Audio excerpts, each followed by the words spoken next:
Prince William finally takes the throne as Princess Anne reveals King Charles's final wish. The royal family is facing a historic moment that could change everything we thought we knew about the monarchy.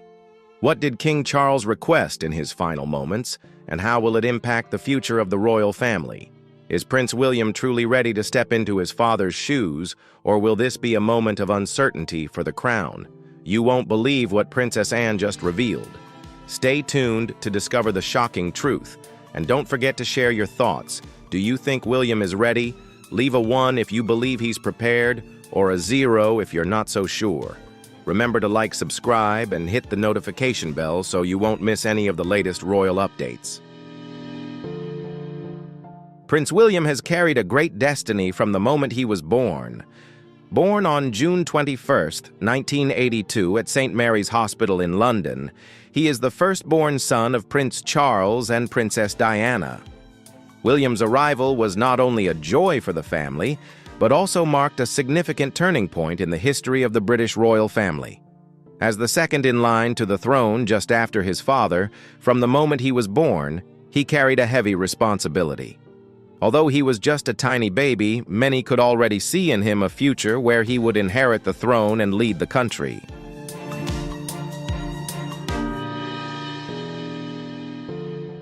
From a young age, William became the center of public attention, not only because he was the son of Prince Charles and Princess Diana, but also due to his approachable and charismatic personality.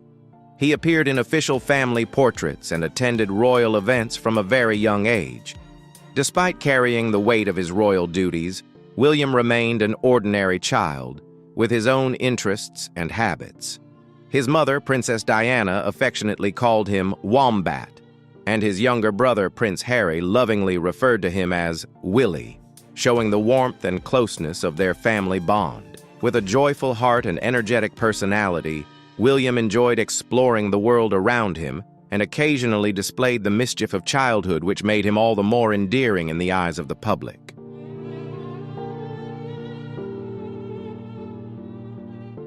As William grew older, he gradually transformed from a mischievous boy into a calm and thoughtful young man.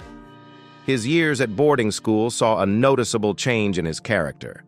He became more reserved and serious, showing maturity beyond his years. His mother, Princess Diana, often referred to him as the little philosopher of the family, due to his wisdom and his ability to listen and comfort others, especially her during difficult times. Despite being a prince, William always displayed thoughtfulness and reliability, making him someone Princess Diana could lean on. In 1991, at the age of 9, he made his first public appearance at a significant event, attending St. David's Day service at Llandaff Cathedral in Wales, marking a turning point in his public maturation.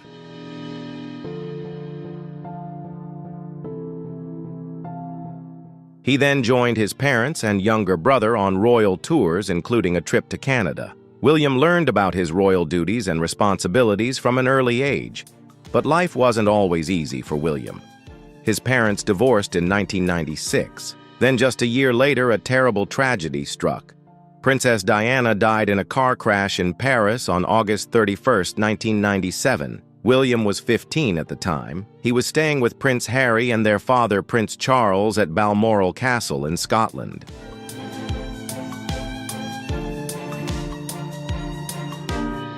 The very next day, Prince Charles had to share the heartbreaking news with his sons. The world watched Princess Diana's funeral on September 6th. People saw the two young princes walk behind their mother's coffin with their father-grandfather, Prince Philip, and Uncle Charles Spencer. It was a heartbreaking moment.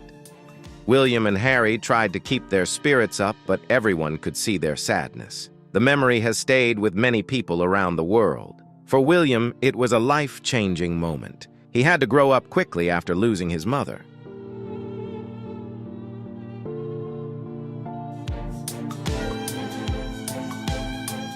After Diana's death, William went on to study at Eton College, one of the most prestigious schools in England.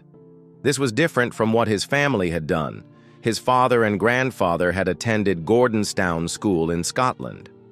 At Eton, William studied geography, biology, and art history. He also enjoyed sports such as rowing and water polo. Although he tried to live like a normal teenager, people kept a close eye on him.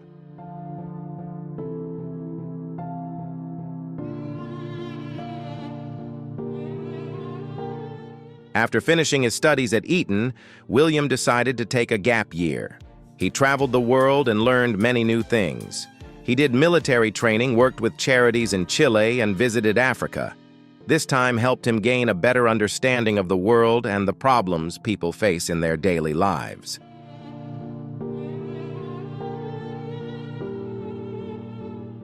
In 2001, William began university at St. Andrews in Scotland, studying geography. He lived in a dormitory with other students and got a taste of what life was like as a normal university student. It was there that he met Catherine Middleton, known as Kate. At first, they were just friends, but their friendship soon turned into love. Years later, they married, and Kate became the Princess of Wales. After university, William followed in the royal tradition by joining the military. In 2006, he began training at the Royal Military Academy Sandhurst. He became a second lieutenant in the Blues and Royals part of the Royal Cavalry. He then trained as a helicopter pilot for the Royal Air Force's Search and Rescue Team. By 2008, William had earned his pilot's certificate.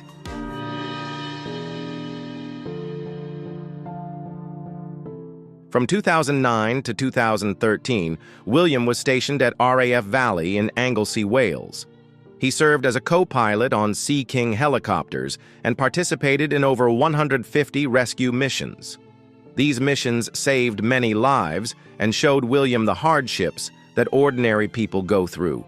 This experience taught him about responsibility and duty, not only as a prince, but also as a human being.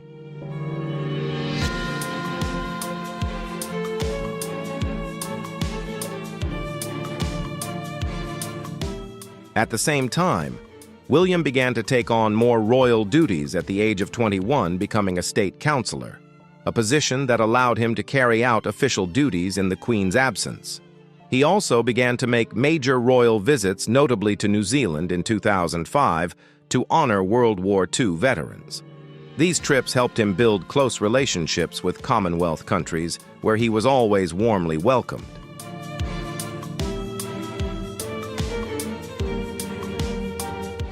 William's royal duties have taken him to places like Australia, New Zealand, and Canada, where he is loved not only for his title, but also for his kindness and genuine concern for people. In times of trouble, such as natural disasters or national crises, William has always shown courage, compassion, and calmness. He is a symbol of comfort and hope, representing the royal family with grace.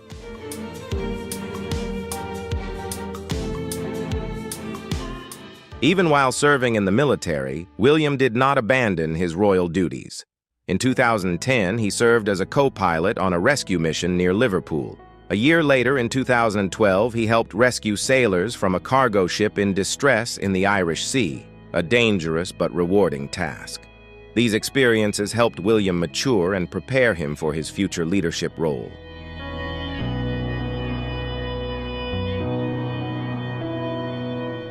He spent 6 weeks in the Falkland Islands carrying out search and rescue missions, playing a key role in military operations in the area. William's active military service ended in 2013, but he has maintained close ties with the armed forces, supporting the Battle of Britain Memorial Flight and regularly attending important military events and commemorations. Unlike Prince Harry, who stepped back from royal duties in 2020, William has chosen to remain and fully fulfill his responsibilities to the royal family and country.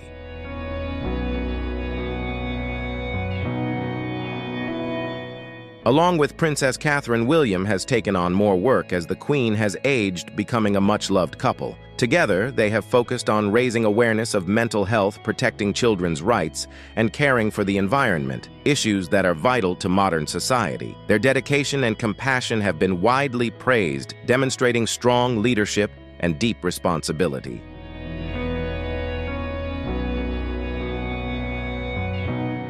Over the years, William's life has been shaped by patience, responsibility, and kindness. Rather than rushing to the throne, he has chosen to learn, serve, and quietly grow into his role. Experiences ranging from personal pain, military duties, and royal duties have shaped him into a thoughtful, dedicated, and trustworthy future king.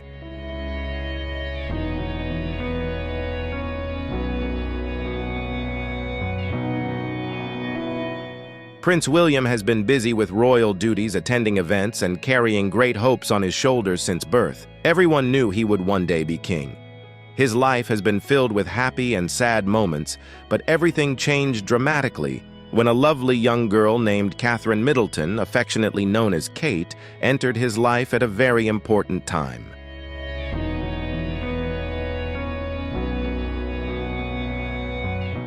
What about you? Do you think Prince William has the ability to take on this responsibility, or will there be a surprise that changes everything? What do you think will happen next in the royal family's journey? Leave a comment below and let us know your thoughts. Will the power transition be smooth, or will there be major disruptions in the near future?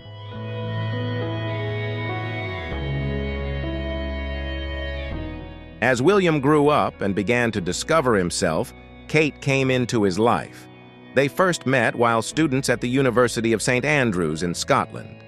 What started as a simple friendship gradually developed into a deeper relationship. The couple shared happy moments, supported each other in life, and cherished the simple things away from the public eye. While the world watched, their love story grew quietly in private.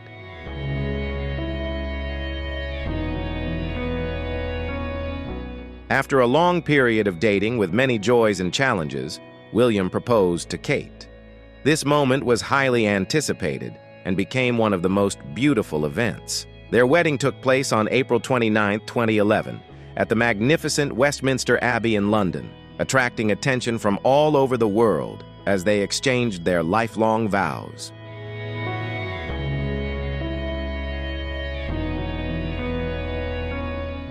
The wedding not only marked an important royal event, but also opened a new chapter in William's life. He was no longer alone in his royal role, as Kate gracefully stepped into public life, ready to take on duties and contribute to building a new warm image for the royal family. Her presence brought a breath of fresh air, softening the traditional image of the British royal family.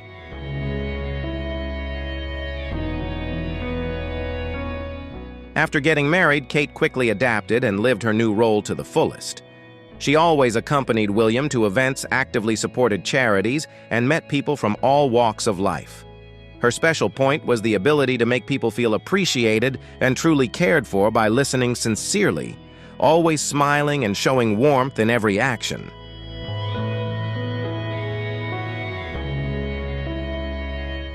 One of William and Kate's first decisions as a royal couple was to set up a wedding fund rather than accept individual gifts.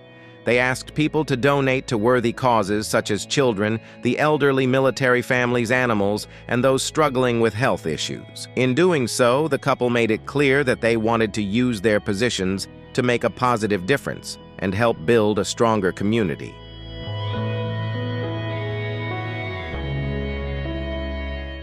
Over time, Kate has become increasingly prominent in her own philanthropic role, focusing on areas such as mental health, child welfare, addiction, recovery support, and the arts.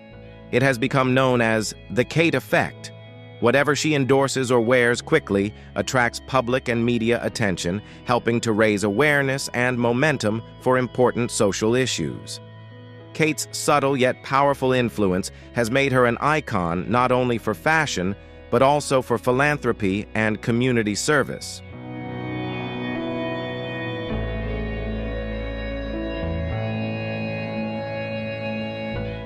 Kate has a love of art history, which has drawn her to creative projects. She supports groups that use art therapy for children and takes on roles in arts organizations. Her love of photography is also a big part of her royal life. Kate often takes official photographs of her children, capturing sweet moments in their adult lives.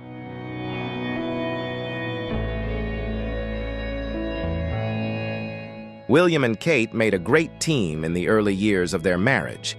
They went on royal tours, always showing kindness and warmth. Whether visiting New Zealand or meeting leaders of other countries, they remained humble and friendly, winning hearts everywhere.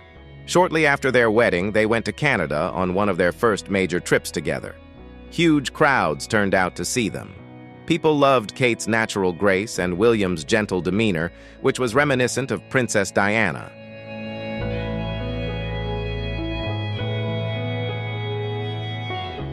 Over time, Kate also attended events herself. Her first solo event was a fundraiser for In Kind Direct. She then gave her first public speech at a children's hospice, showing her concern for the families and children she met. But their lives were not all about royal work. They built a loving, happy home for their growing family. Their 3 children, Prince George, Princess Charlotte, and Prince Louis, brought joy not only to them but to people everywhere.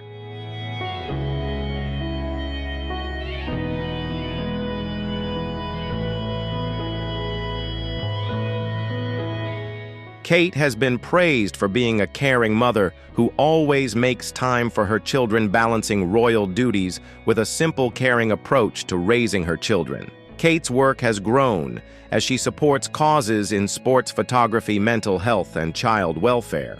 She is also not afraid to speak out about difficult issues.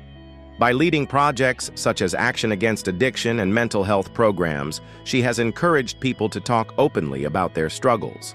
It's about listening to people, understanding their stories, and using your voice to draw attention to the things that matter most.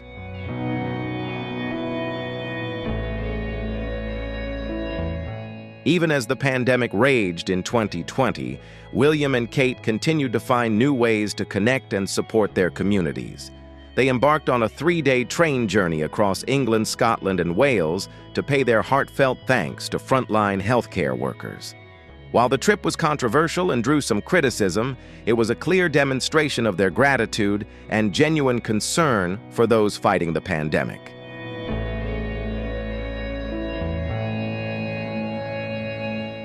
Over the years, the relationship between William and Kate has become stronger than ever. Despite many difficulties, public pressure, and family troubles, they have always stood by each other. Kate has brought William peace and happiness together. They have reshaped the royal image by combining tradition with a modern, humane, and generous approach. They are truly a strong team leading the future of the British royal family with dedication and responsibility.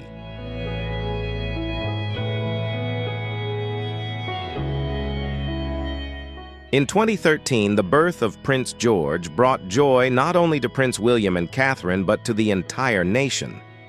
People around the world celebrated the birth of the future king. Princess Charlotte was born 2 years later, followed by Prince Louis in 2018. Each announcement was made with care and warmth, giving the public precious little glimpses into the lives of the princes and princesses while keeping them safe and private.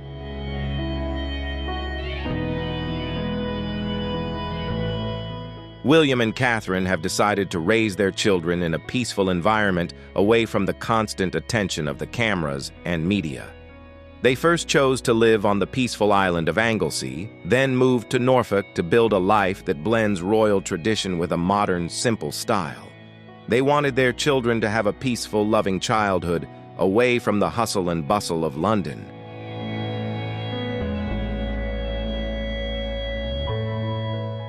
But William and Catherine are also well aware of the importance of sharing small moments of happiness with the public.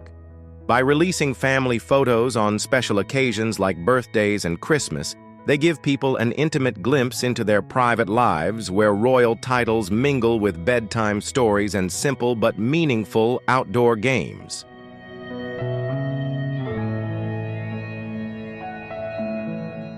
While building a happy family life, William and Catherine always kept their royal duties in mind. Shortly after their wedding in 2011, they made their first royal visit to Canada.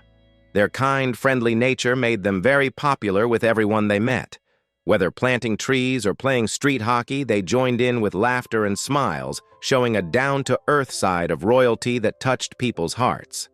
They then visited California, where Catherine made her first trip to the United States as a royal.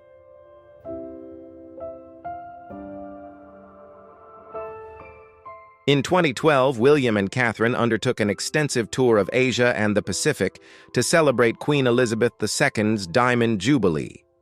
They visited countries such as Singapore, Malaysia, Tuvalu, and the Solomon Islands, carrying a message of unity and honoring royal traditions.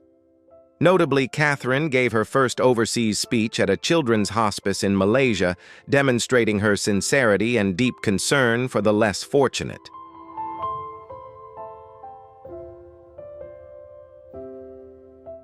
The royal couple made special connections with people from all walks of life, making the trip a huge success and a strong reinforcement of the relationship between the British royal family and the Commonwealth countries. Their closeness and friendliness made the locals feel more appreciated and connected to the royal tradition.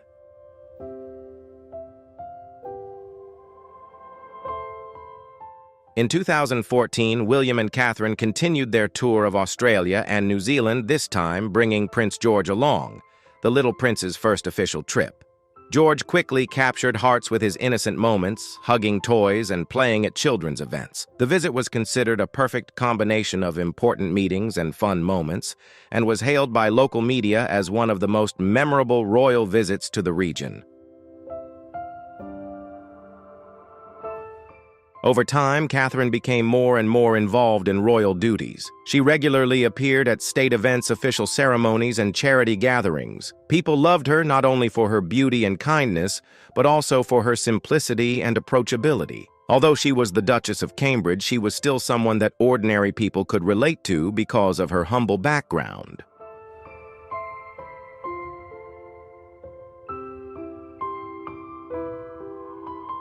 In 2022, after the death of Queen Elizabeth, Catherine assumed the title of Princess of Wales, a title once held by Princess Diana. Her grace and elegance in this new role has been widely admired. She has often stood by Prince William at important occasions, demonstrating unwavering strength and deep compassion for others. She remains committed to the causes she cares about most, particularly child development, mental health awareness, and support for families.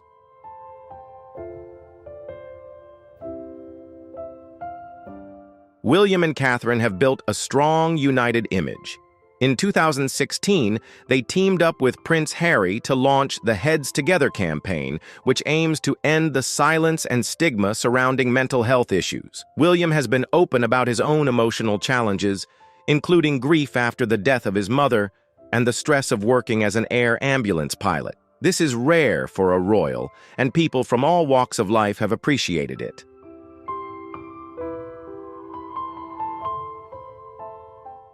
In 2020, William showed his interest in global issues by creating the Earthshot Prize. The prize aims to find and support smart, innovative ideas to help protect the planet. Each year, 5 winners are awarded $1 million for projects to combat climate change and help heal the environment. With experts from around the world participating, the Earthshot Prize is often compared to the Nobel Prize in terms of its importance. It shows that William wants to be more than just a future king. He hopes to make a real difference in the world.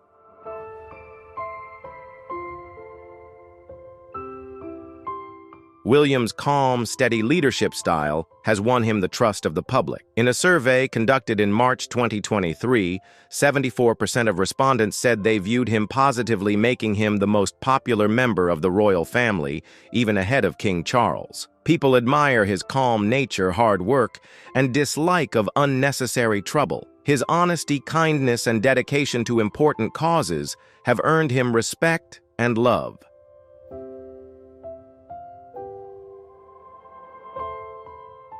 In 2021, Prince Harry and Meghan Markle made headlines with an interview where they discussed issues and racism within the royal family. William responded with caution by briefly denying the allegations without adding fuel to the fire. His calm handling of the situation was seen as a wise and graceful move, showing his ability to handle difficult situations with dignity.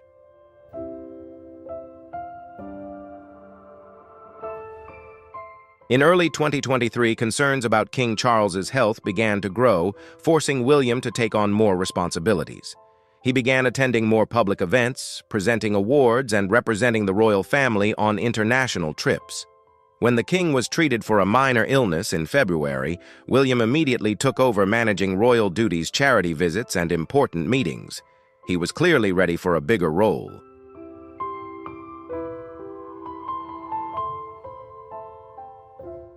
William also continued his mother's legacy by supporting charities she cared about. He volunteered with Centerpoint, a homeless organization close to Diana's heart, and even spent a night on the streets to understand their struggles. These acts served as touching reminders of his mother's lasting influence now carried on by her son.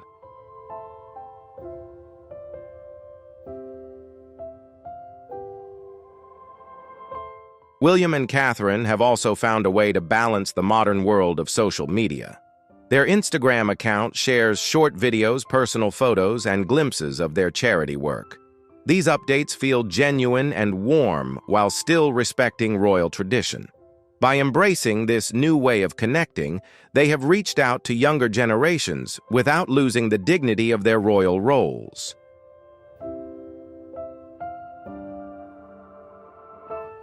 William has been gently shaping a new kind of royal leadership. Unlike his predecessors, he has not rushed to modernize the monarchy. Instead, he has guided it slowly toward a more open and approachable future while retaining important parts of its history. Some royal experts believe he could be the man to lead the monarchy into a kinder, stronger, more compassionate era.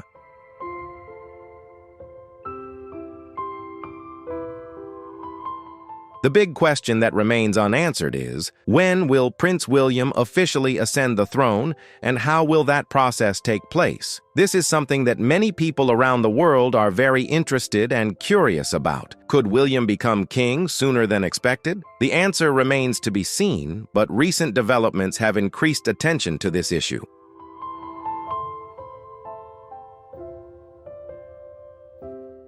In January 2024, news from Buckingham Palace caused a stir around the world when King Charles was admitted to a London hospital for a routine checkup. He was diagnosed with an enlarged prostate, a common condition among men his age. Initially, everyone was reassured that he was healthy and would recover. However, during the treatment, doctors made a surprising discovery and decided to conduct more detailed tests, raising even more concerns about the king's health.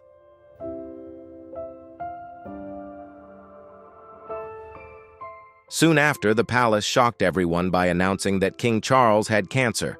They did not specify what type of cancer it was, but they made it clear that it was not prostate cancer.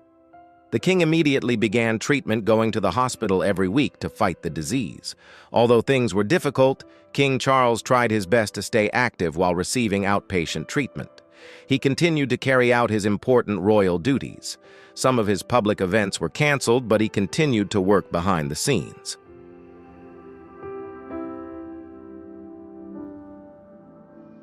In March 2024, Queen Camilla appeared on behalf of King Charles at many important events, deputizing for the king whenever he was unable to attend.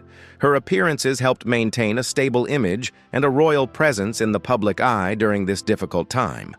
The royal family has continued to send out positive messages, stressing that King Charles is grateful for the love and support he has received from the people and his family.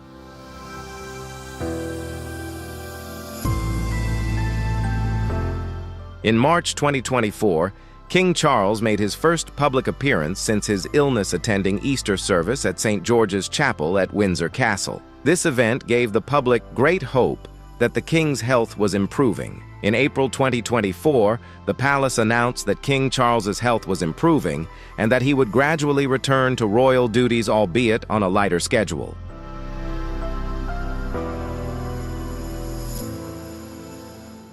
However, concerns were raised again in March 2025 when the king was temporarily hospitalized due to side effects from his treatment. Several events he was scheduled to attend were canceled, adding to public uncertainty about his health. While the palace maintained an upbeat tone and tried to reassure the public, the news of Charles's cancer announced on February 5, 2024, remained a major question mark over the future of the monarchy. The palace did not disclose the type of cancer, but insisted it was not prostate cancer and that the king had begun aggressive treatment.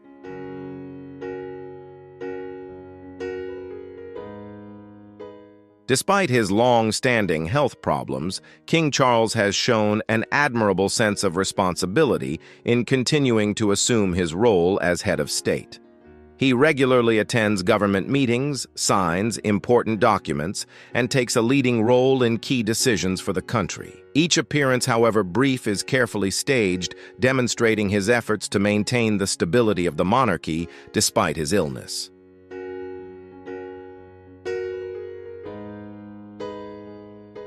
However, in May 2025, a special event attracted the attention of the public and the media.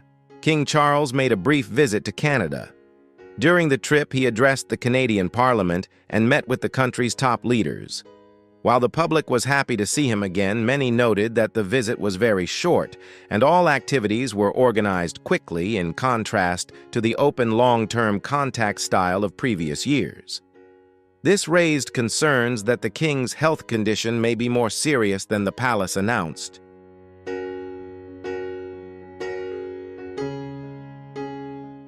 Meanwhile, Queen Camilla has been dealing with her own health issues.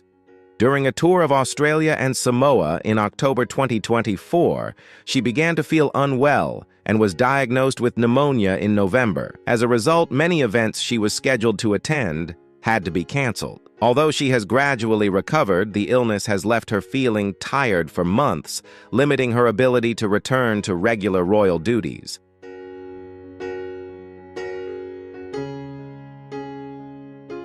In December 2024, when the Emir of Qatar visited Queen Camilla, was scheduled to attend many important events such as dinners and meetings, but doctors advised her to rest.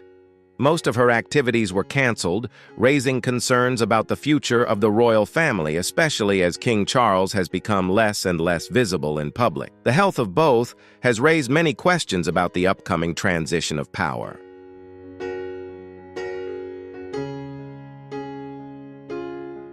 In April 2025, King Charles and Queen Camilla made a surprise trip to the Vatican as part of a previously unannounced visit to Italy. There they had a private and emotional meeting with Pope Francis, who was also recovering from pneumonia.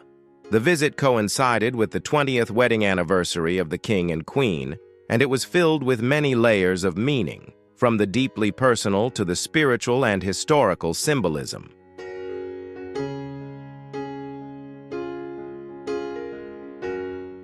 However, the solemn atmosphere quickly turned gloomy when Pope Francis passed away just 12 days later. The appearance of three elderly leaders, the King, the Queen, and the Pope, at the same time when their health was failing, made the public think. The image of King Charles and Queen Camilla at the Vatican looking pensive and sometimes tired raised further questions about the future. Will they be able to continue to shoulder the great royal responsibilities in the future? That worry is quietly spreading among the people.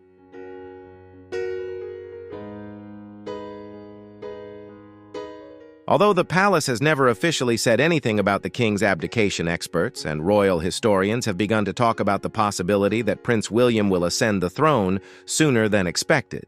During this time, Prince William has begun to take on more royal duties.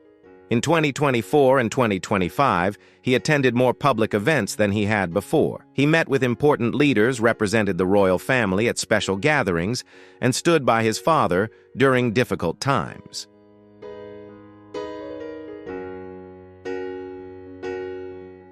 Some believe this means the royal family is carefully preparing for what might come next.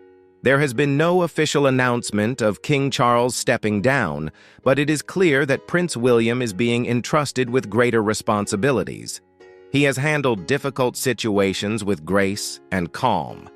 The way he has gently taken on more work without trying to draw attention to himself has made people admire him even more.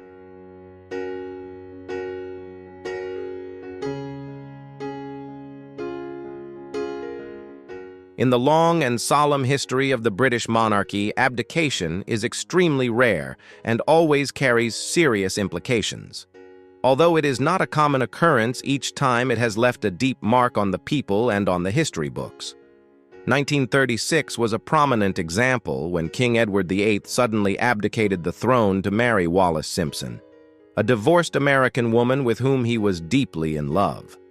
The decision shocked the entire kingdom, created a serious political crisis, and forced the government to quickly adapt to a period of unprecedented change.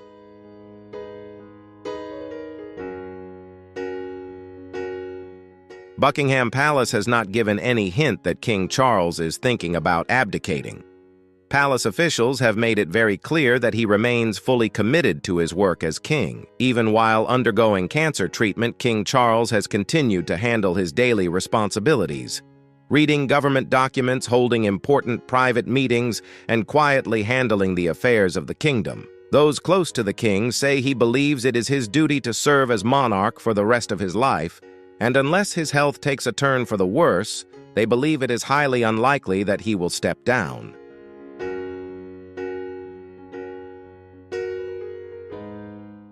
Across the UK, many people have shown great respect and love for King Charles. They admire how he has remained resilient in his role in the face of such a serious health challenge. In early 2025, the king even made a short trip to Canada. The visit only lasted 20 hours, but it showed everyone that he still wanted to do his job very much. Although the visit was short, people saw it as a sign of his strength, courage, and determination. However, everyone understands that dealing with cancer at his age is very serious, and no one really knows what the future holds.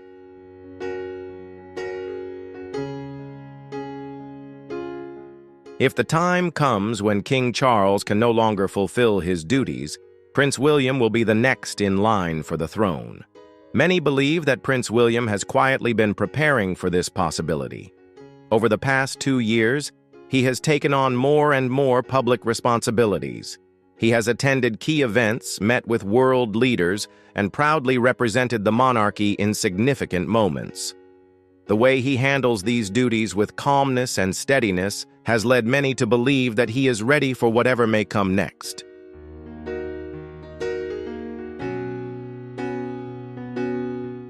Meanwhile, the public and political analysts are closely following every move from Buckingham Palace, especially the statements and actions of royal family members. Many believe that although the current situation is somewhat difficult, the stability and long-standing tradition of the monarchy will help the royal family overcome this challenge. They also believe that maintaining a positive image and unity within the royal family is a key factor in maintaining the people's trust.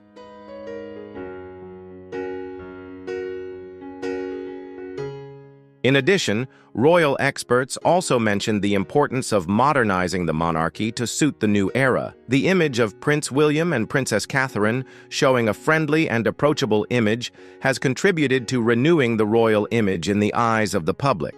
This not only helps to strengthen the position of the royal family, but also creates hope for the future that the monarchy will continue to exist and develop sustainably in the coming decades.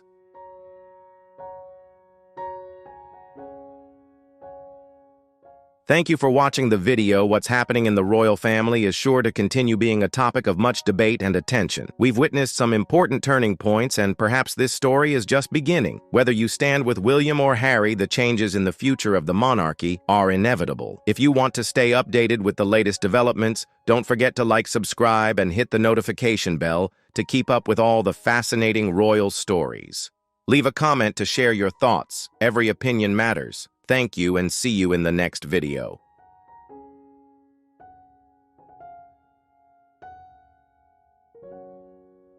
Princess Anne has just revealed King Charles's final wish, and what happened next left Prince William and Prince Harry completely stunned.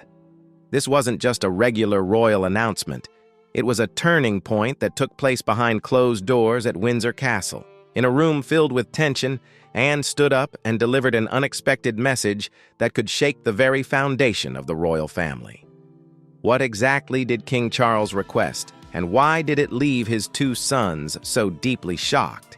If you think this moment changed everything, comment 1. If you're still surprised or unsure about it, leave a 0. I'd love to hear your thoughts.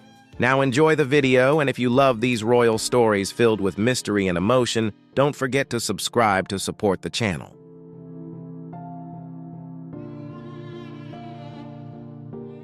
Recent reports have revealed an escalating conflict between Prince Harry and King Charles. The king summoned the entire family to Windsor Castle, but instead of addressing the matter directly, he delegated the task to Princess Anne, who was entrusted with delivering a crucial message that could change everything. Meghan was absent, and Harry arrived alone. The atmosphere in the room was tense as old wounds quietly resurfaced.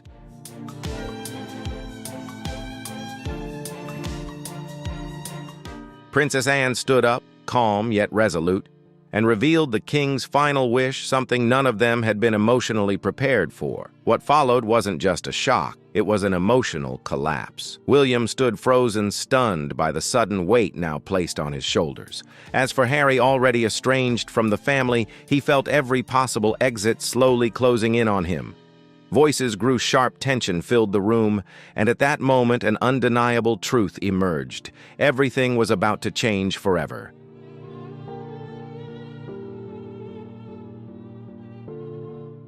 This isn't the end.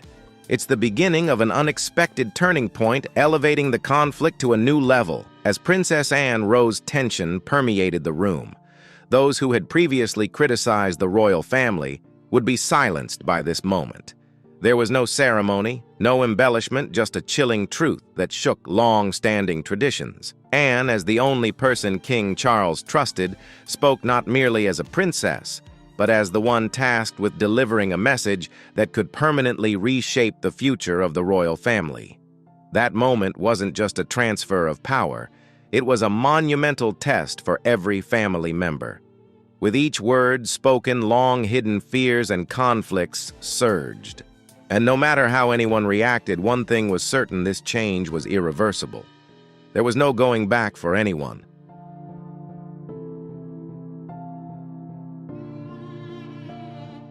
Do you think William is ready to take on this responsibility, or should it fall to someone else?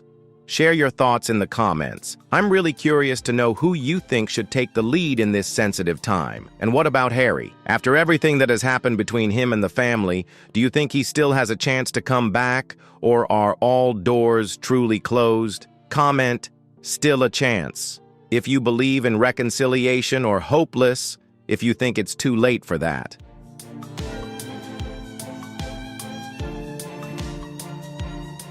What Princess Anne revealed wasn't just a statement, it was a verdict. King Charles, despite his health weakened by illness, maintained a clear awareness of the throne's fragility, making a vital decision.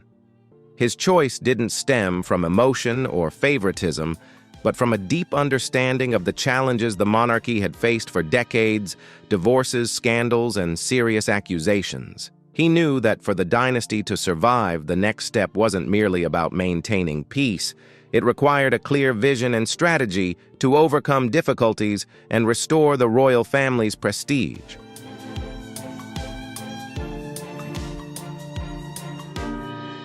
And he chose Anne, not William, not Camilla, and not the royal advisors, but Anne. Because in a family where the truth was always hidden, she was the only one who never tried to evade it. Her words seemed gentle, but they carried a ruthless weight. King Charles's final wish wasn't to hand everything over to William as many had assumed. The story of a future king inheriting all now seemed too predictable, too old-fashioned. Charles's decision defied all expectations, creating a massive shift and opening an unexpected new chapter in royal history.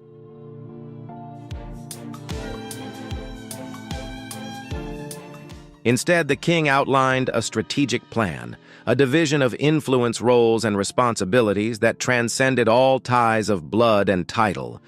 William remained the heir to the throne. That was unchanged. However, Charles chose a broader vision. He clearly saw the fractured relationships, public speculation, and echoes of history to forge a new path, a path that would not only protect the monarchy, but also potentially end the long-standing chain of tragedies devastating the royal family, bringing lasting hope and harmony.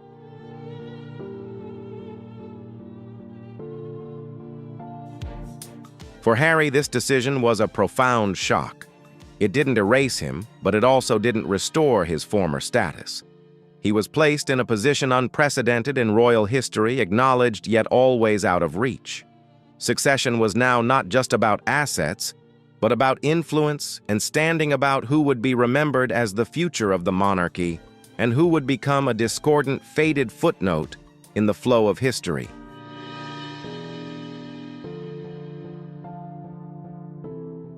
Anne stressed that this decision wasn't born from personal hatred or resentment. It was made for the survival and stability of the monarchy. In that room laden with historical weight, she announced her brother's verdict, not just for his two sons, but for the future of the entire royal family. Her straightforwardness, once deemed too harsh, now became the only weapon capable of cutting through the layers of tension and conflict that had accumulated over time.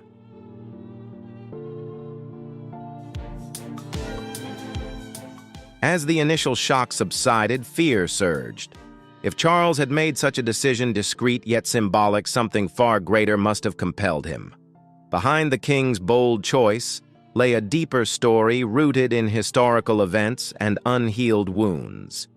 To understand his final wish, we must return to the past, to moments when the monarchy's fate was decided by unexpected turning points. If you're interested in inside stories from the royal family, be sure to subscribe to the channel so you don't miss fascinating videos about untold secrets and hidden corners of the royal palace.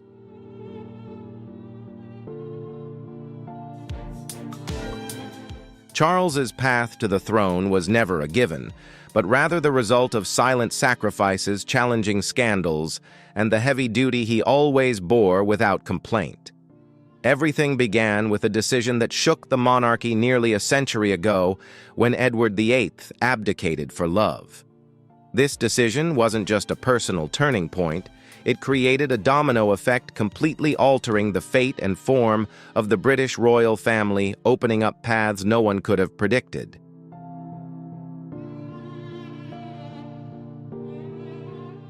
Edward's younger brother, George VI, reluctantly ascended the throne, shouldering immense responsibilities only for his early death to force a young, unprepared girl to become Queen Elizabeth II.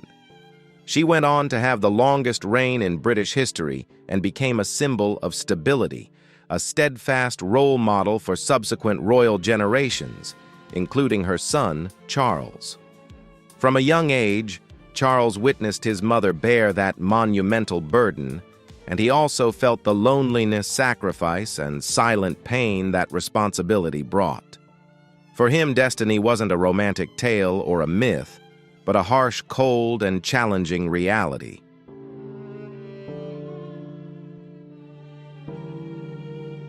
The moment for Charles to ascend the throne seemed to take forever, as the world around him constantly changed, and he remained under intense public scrutiny, every action and word examined.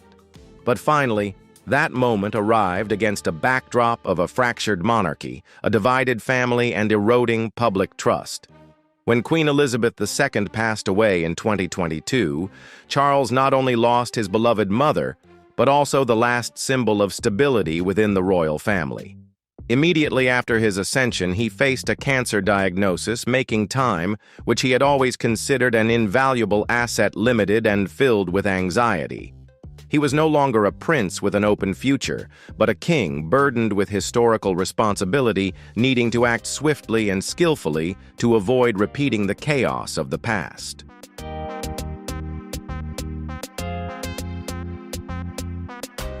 In that tense and high-pressure environment, Charles faced unprecedented challenges. He had to simultaneously maintain the image of a steady leader in public, while also managing internal conflicts and protecting the monarchy's reputation amid an incessant media onslaught.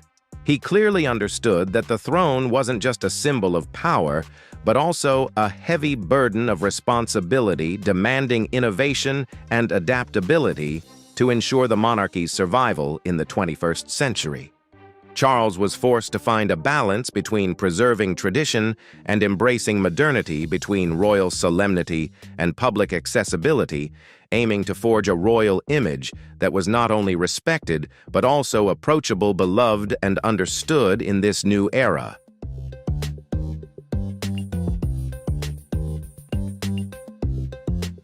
Now, every decision isn't just about protecting William. It's about safeguarding the very essence of the monarchy itself. Charles began making choices not based on tradition, but on survival, personal, emotionally charged, and incredibly bold strategies. His final wish wasn't designed to follow the mold, but to break it, even if that meant sacrificing himself to save the monarchy. Because the king had lived long enough to understand that the past wasn't a script to be replayed, but a warning that needed to be rewritten. As King Charles's reign slowly counts down, a new chapter is quietly forming behind closed doors. While the world watches him, another force is silently rising beside him, ready to change everything.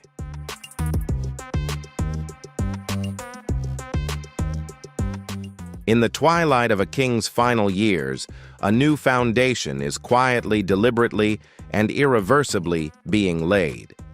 William and Kate, once seen as the epitome of a modern royal romance, are now stepping into the most pivotal roles of their lives. Not through grand pronouncements, but through responsibilities quietly transferred behind palace doors. With every public appearance, every diplomatic meeting, every royal duty, they're not just representing the crown. They are preparing to inherit and bear its weight. Even before Charles's illness forced everyone to confront reality, this transfer of power had already quietly begun.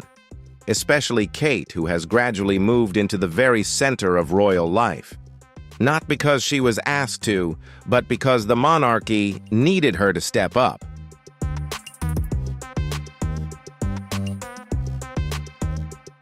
Even before the shocking cancer diagnosis rattled the royals, Kate had begun taking on greater responsibilities, attending events solo, quietly, spearheading important projects, hosting international dignitaries, always maintaining the demeanor of a future queen. Unlike those who previously resisted royal expectations, Kate never backed down. She adapted, grew through each challenge, and earned respect not only from the public but also from the royal family itself.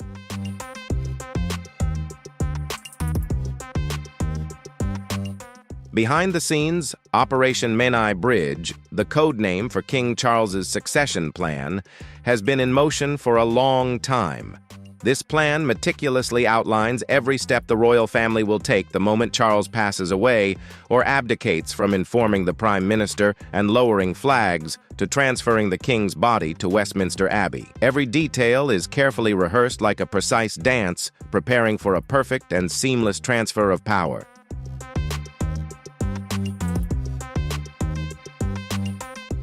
However, some things can't be rehearsed emotions, and the weight of the legacy the next generation must bear.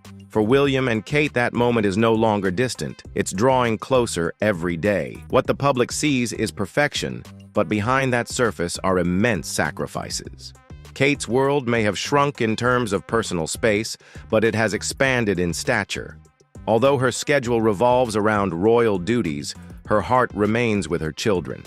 She has to find a way to balance being a mother, a wife, a public figure, and a queen in training. Yet she maintains her composure to the extent that she was once directly praised by Queen Elizabeth. And now that composure isn't just a cherished quality, it's essential for facing the future ahead.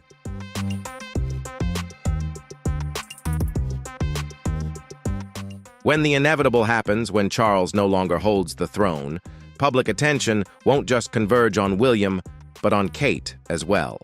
Although William has been prepared for years to be king, he now faces the reality of his father reigning under declining health. This forces him to prepare sooner, become more decisive, and shoulder far heavier responsibilities than he ever imagined. William no longer has the luxury of waiting decades as his father did. The monarchy demands immediate succession with great strength and adaptability. This pressure now rests on his shoulders, while a brother still watches from afar and perhaps won't remain silent for much longer.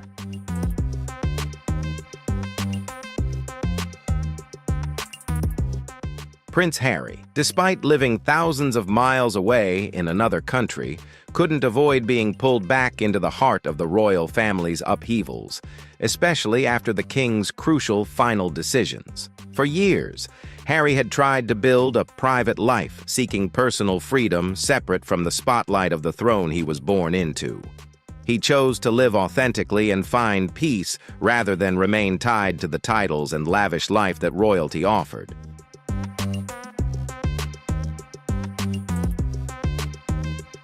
However, no matter how much Harry tried to distance himself and live life on his own terms, the royal system relentlessly pulled him back. The weight of tradition and family duty, like an invisible tether, constantly drew him in, forcing Harry to confront difficult challenges and choices. Internal conflicts, public scrutiny, and external pressures ceaselessly converged on him, placing him in a position no one in the royal family could entirely escape.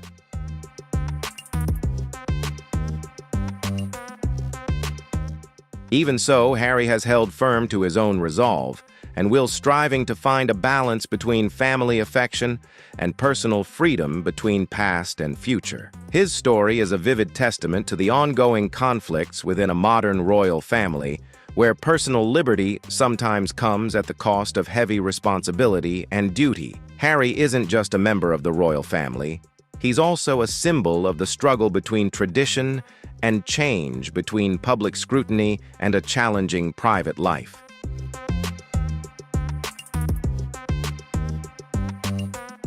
Now, with King Charles's health declining and the royal machinery silently shifting, Harry finds himself trapped between two identities, a brother who walked away and a brother who can never fully escape. As Charles's final decisions begin to impact the entire family, all eyes turn to the Duke of Sussex, wondering if he will return to the eye of the storm or if he will be the one to ignite it. His relationship with the royal family continues to fracture irreparably. While the public still hears declarations of love and respect, what unfolds behind closed doors tells a different story, one of darkness and tension.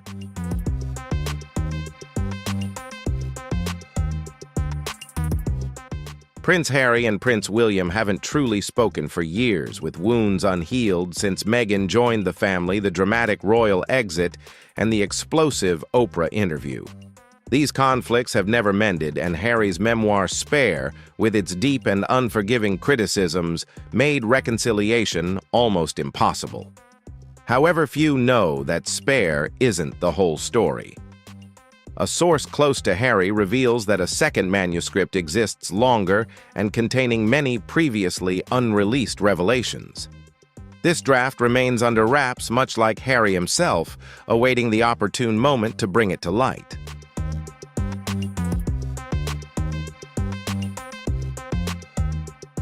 Now, as King Charles quietly battles illness, and William gradually prepares to ascend the throne, speculation about Harry continuing to observe and chronicle his life grows stronger. Within royal circles, many believe a second memoir will soon be released, promising new and deeper insights into untold stories. Its launch could once again shake the royal family, while also opening dramatic new chapters in the story the entire world is following.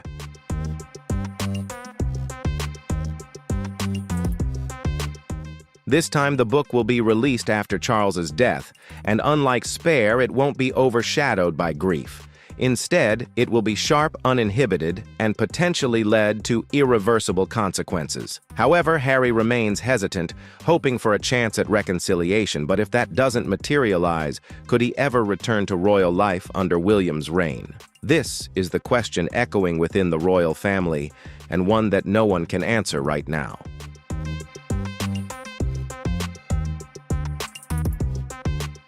Legally, Harry is still a prince by blood, but titles now mean nothing when trust is shattered. For William, Harry's actions have crossed a point of no return, and upon ascending the throne, William will have the power to define his position, or perhaps no place at all. Some still believe there's hope if Harry makes the first move, but many others warn that it's too late, as every interview and minor action by Harry only pushes him further away from the royal family.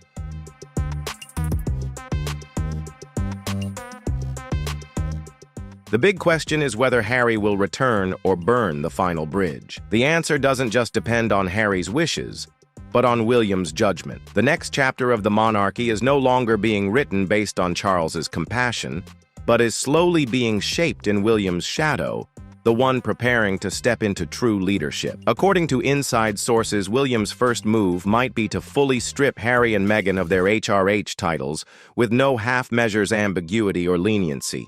The crown isn't just a title, it's power, and William seems ready to wield it.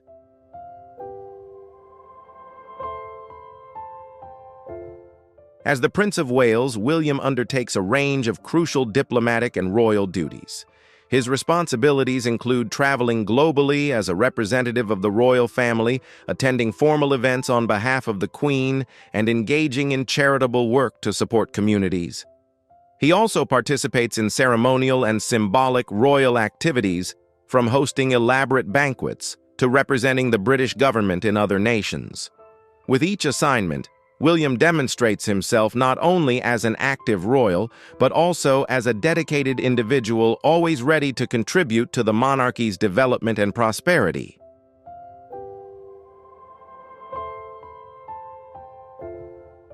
For example, during their visit to Caribbean nations in spring 2020, William and Kate received a warm public welcome. However, the trip wasn't without its challenges, including criticism from Jamaica's Prime Minister regarding the Queen's role as head of state, along with protests in Belize that altered the royal itinerary. Despite these hurdles, William and Kate left a strong impression due to their steady presence and sense of duty throughout the trip, demonstrating dedication and professionalism even in difficult circumstances.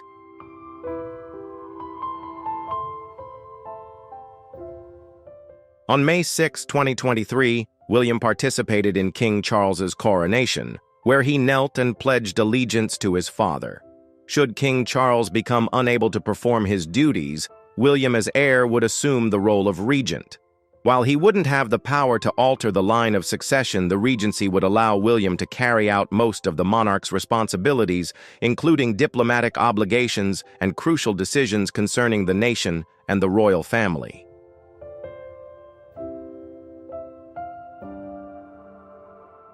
William and Catherine have always been warmly welcomed on their international visits. In 2011, Canada was their first destination after the wedding, including stops in Ottawa, Quebec, Prince Edward Island, and Alberta. The visit strengthened the close relationship between Canada and the United Kingdom, featuring events such as Canada Day celebrations and tours of local communities.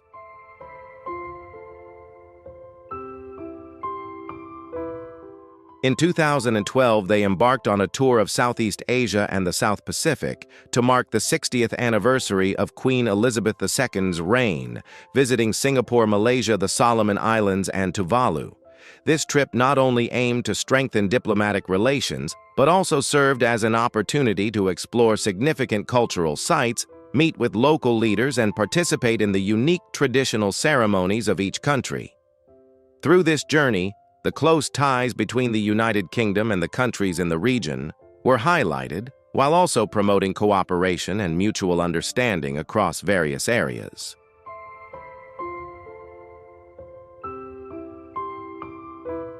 In 2014, William, Catherine, and their son, Prince George, undertook a tour of Australia and New Zealand. This was Prince George's first international trip, with an itinerary that included the cities of Sydney, Canberra, Wellington, and Auckland. The visit not only aimed to promote charitable organizations, but also helped strengthen the close ties between the countries of the Commonwealth.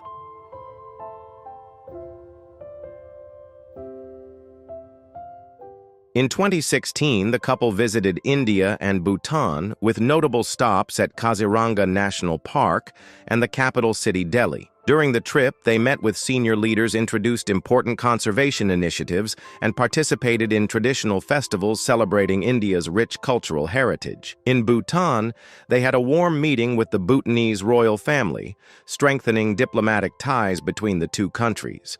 The journey also reflected their deep respect for culture and the environment as they undertook the trek to Taksang, the famous Tiger's Nest monastery.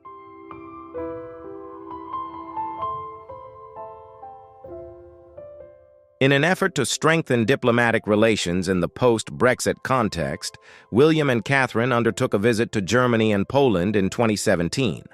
Their itinerary included the cities of Berlin, Heidelberg, Warsaw, and Gdansk.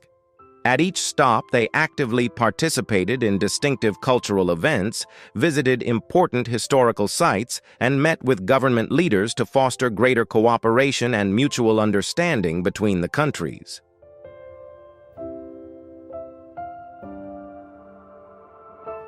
Prince William has long been a powerful advocate for ending homelessness and raising awareness about mental health. Deeply inspired by his late mother, Princess Diana, an icon of compassion and empathy, William has consistently infused these humanitarian values into his work, tirelessly striving to create positive change within communities.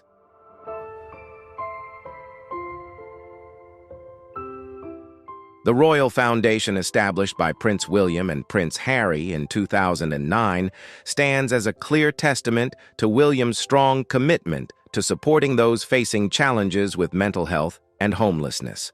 The foundation has become a vital platform driving numerous meaningful projects and campaigns aimed at improving lives and raising public awareness about these sensitive issues. One of the foundation's most prominent initiatives is the Heads Together program, launched in 2016 and co-founded by William, Catherine, and Harry. This program not only seeks to eliminate stigma and prejudice surrounding mental health, but also encourages open dialogue, fostering a more compassionate and understanding community. In doing so, it contributes to building a supportive and accepting environment for people struggling with mental health challenges worldwide.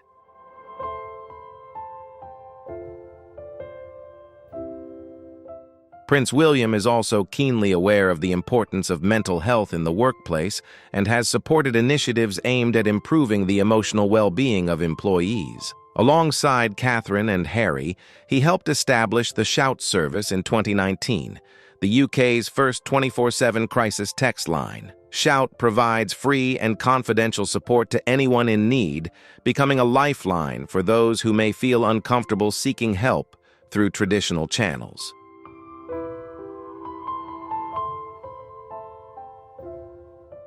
Tackling homelessness is a cause very close to Prince William's heart. He has carried on the legacy of his mother, Princess Diana, who was a patron of the organization Centrepoint and often took her children to visit support centers. William also gained first-hand experience by spending a night sleeping outdoors, witnessing up close the hardships faced by homeless individuals. These experiences have motivated him to actively lead initiatives aimed at helping homeless families and individuals achieve better lives.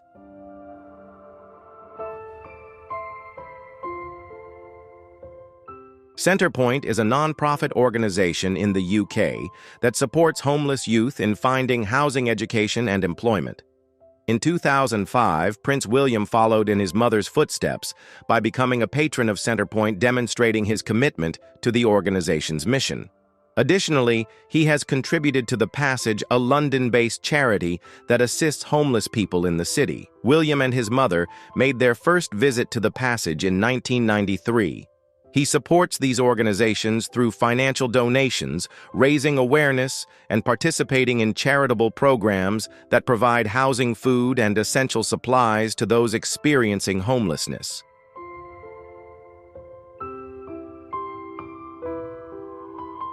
Prince William and Prince Harry were once very close, bonded like best friends through shared childhood experiences and the pain of losing their mother. Their relationship was built on a mutual commitment to community service and deep empathy following the death of Princess Diana. However, in recent years, the two brothers have begun to follow separate paths, developing different careers and personal goals, which has led to emotional distance and differences in perspective.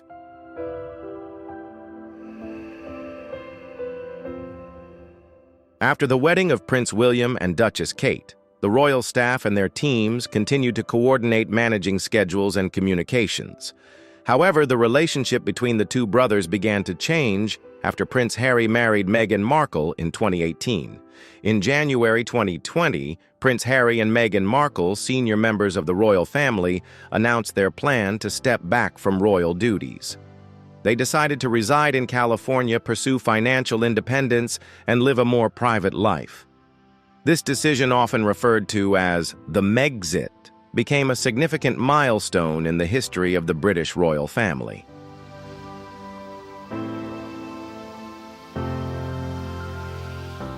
Reports indicate that the Sussexes' move to North America and their stepping back from royal duties caused dissatisfaction and tension within the family. In a widely publicized interview with Oprah Winfrey in March 2021, Harry and Meghan shared the difficulties they faced, including allegations of racism and a lack of support regarding mental health issues. Some of Harry's remarks in the interview also suggested conflicts with his father, Prince Charles, and his brother William, beyond the issues within the royal system.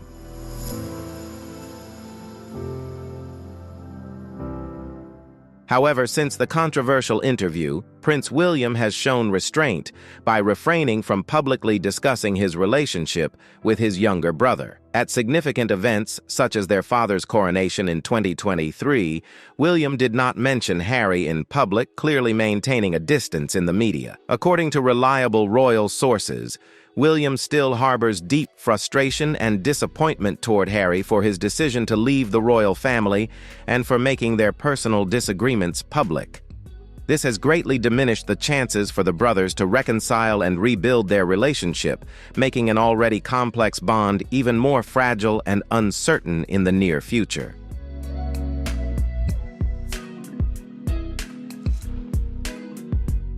Prior to this, Camilla Shand had a rather complicated and turbulent past, which has always been a point of controversy within the royal circles. She had several relationships that were not particularly smooth and was seen as not fitting the traditional image expected by the royal family. This past, along with the age difference between her and Charles, became a significant barrier, causing many within the royal family to doubt Camilla's suitability as the future king's consort. These suspicions and prejudices made the relationship between Camilla and Charles not just a matter of romance, but also a major challenge in terms of reputation and royal tradition.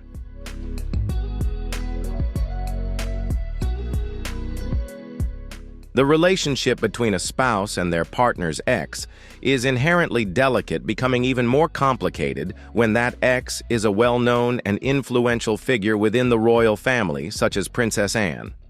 Camilla, who has always maintained a calm and discreet demeanor in public, has never openly shown any opposition toward Anne, yet those closely following the royal family have sensed a subtle tension simmering between the two. The situation grew even more awkward when Camilla's marriage to Andrew ended, and she subsequently married Prince Charles, Anne's brother. This not only made Camilla the wife of the brother of Anne's former partner, but also created an awkward and complex dynamic within relationships that had long been marked by disagreements among royal family members.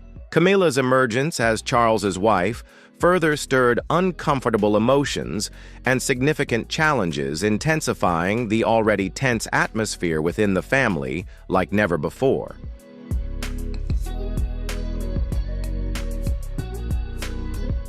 Even more than that, Camilla has long been seen by many as a key factor contributing to the breakdown of the marriage between Charles and Diana. Diana was deeply beloved by the public, and her memory remains vividly alive in people's hearts. Because of this, Camilla's presence and role within the royal family have stirred a wide range of complex emotions, from suspicion and opposition to gradual efforts toward acceptance. This not only created significant internal challenges within the monarchy, but also had a profound impact on the image and survival of the royal institution in the modern era.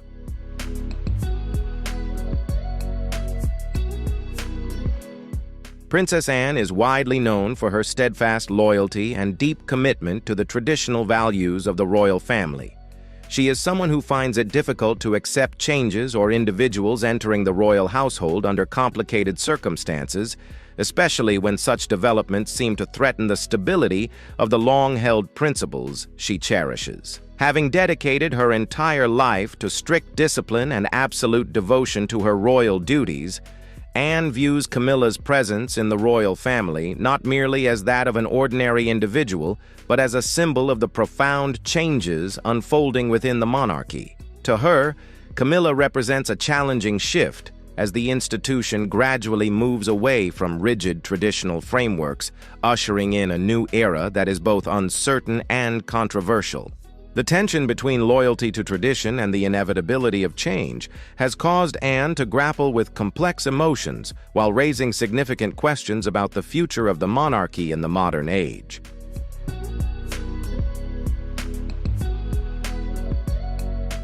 She may not personally dislike Camilla, but she certainly does not accept the choices that have led Camilla to her role as queen consort. From Anne's perspective, royal life means duty first and emotions second. This belief has guided her actions and likely created an emotional distance between her and Camilla. Over time, the public has seen fewer moments of the two women together. Although they attend the same events, their interactions are brief and formal. Behind the scenes, a true bond has never really formed. Too much has happened. Their shared history, intersecting paths, pain, and shifting roles within the family have made it difficult to build anything meaningful between them.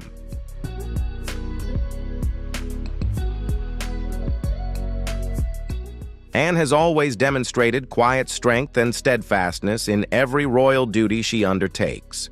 She does not easily grant respect or show courtesy unless it stems from concrete actions and sincere commitment.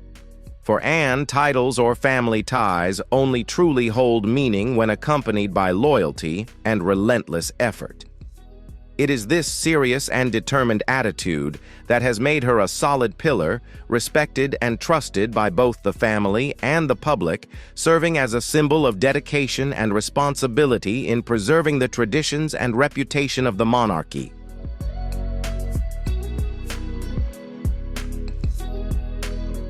Princess Anne has remained absolutely loyal to the crown and the monarchy for many decades. This loyalty was forged through years of dedication to her duties and a deep bond with her mother, Queen Elizabeth II. From a young age, Anne was raised in a strict environment surrounded by unwavering rules and responsibilities values that have guided every action she takes. Her commitment and devotion are evident not only in her official responsibilities, but also in the way she consistently puts the interests of the nation and the monarchy above all else, becoming a symbol of steadfastness and dedication in the hearts of both the public and the royal family.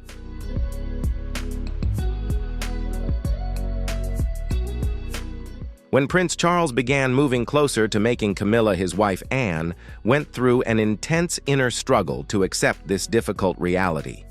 For her, it was not merely a matter of personal discomfort or opposition, but a profound threat to the values and traditions that the royal family has cherished and upheld for generations. Throughout Princess Diana's life, the relationship between Charles and Camilla was always at the center of public controversy and relentless criticism from the media and the public.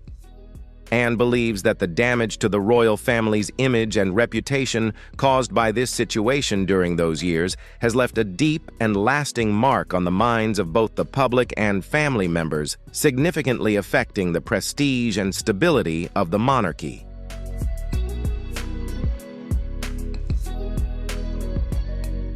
For Anne, royal life has never been merely about titles, praise, or lavish ceremonies.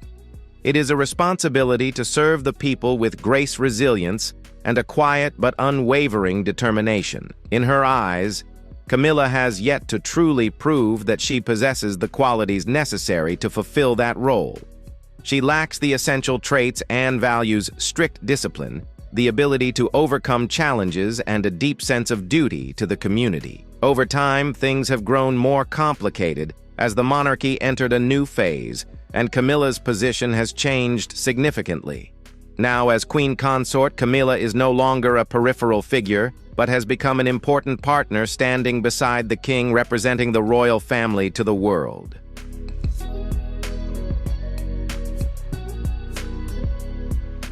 Prince William also plays a crucial role in this power shift. His clear support for Catherine has helped elevate her status and influence within the royal family. As the heir to the throne, William's loyalty and partnership are key factors. Meanwhile, Prince Charles must find a way to balance his duties as king with the complex relationships involving both his wife and his son's family. This balance is fragile, and any sign of favoritism or tension could deepen divisions.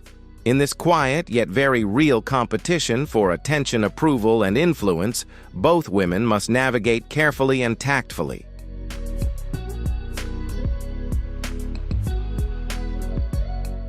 Whether you stand with William or Harry, one thing is undeniable. The moment Princess Anne conveyed King Charles's final wish marked an irreversible turning point in royal history. All eyes are now on the future, a future full of turmoil where old conflicts may either serve as a springboard for change or become the cause of permanent division. What do you think will happen next? Who will truly rise to take the central role during this turbulent time? Leave your thoughts in the comments below. I'll read every single one. And if you found this video interesting, don't forget to like, subscribe, and hit the notification bell so you don't miss any of the latest royal updates. Thank you for watching, and I'll see you in the next video.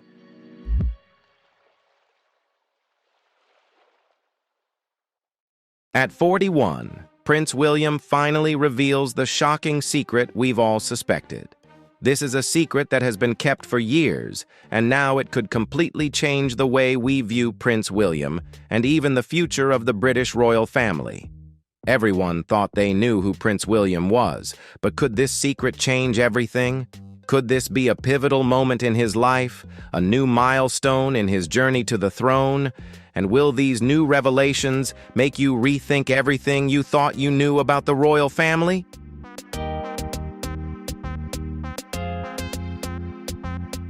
Do you think you figured out what the secret is? If so, don't hesitate to leave a 1 in the comments. And if you're still curious, leave a 0. Share your thoughts. And don't forget to hit subscribe to support us, and stay tuned for more shocking and fascinating stories in our upcoming videos. These secrets are sure to make you think and keep your eyes glued to the screen. On June 21st, 1982, Prince William was born at St. Mary's Hospital in Paddington, London. As the Duke of Cambridge, the birth of this future king marked a significant milestone symbolizing the continuation of the British royal family. William is the son of Prince Charles, the Prince of Wales, and Princess Diana, the Princess of Wales. His birth was not only a memorable moment in the royal family's history, but also in the history of the United Kingdom, heralding the arrival of a future monarch who would eventually shape the nation's future.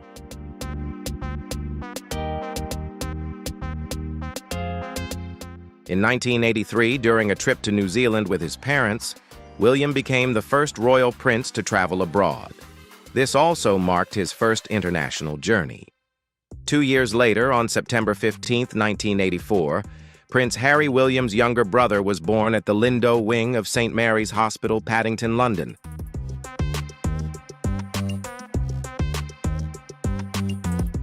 Although the name William has become familiar to everyone within the family, he is called by various affectionate nicknames.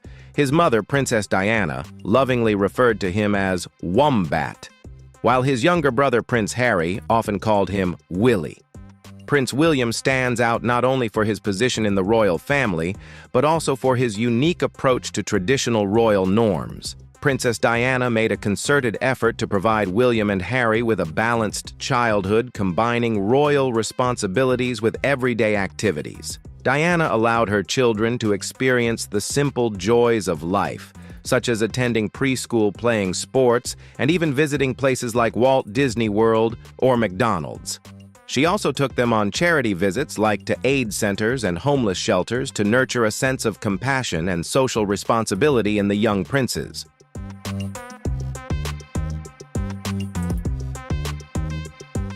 What do you think about the secret Prince William just revealed? Is this something you've suspected for a long time? Share your thoughts in the comments and let us know what you think about the untold stories within the royal family.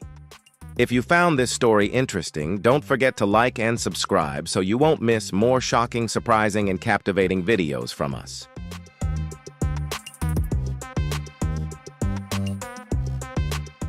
According to biographer Robert Lacey, William was a mischievous and energetic boy during his early years.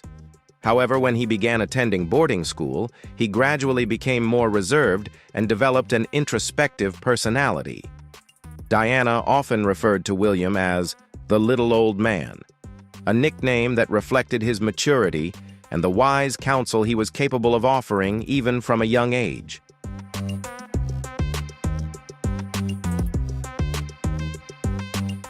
Princess Diana not only taught Prince William and Prince Harry the value of compassion, but also helped them understand social responsibility through her active involvement in charity work. These experiences had a profound impact on William, instilling in him a strong sense of duty and deep empathy qualities that would later define his career and character.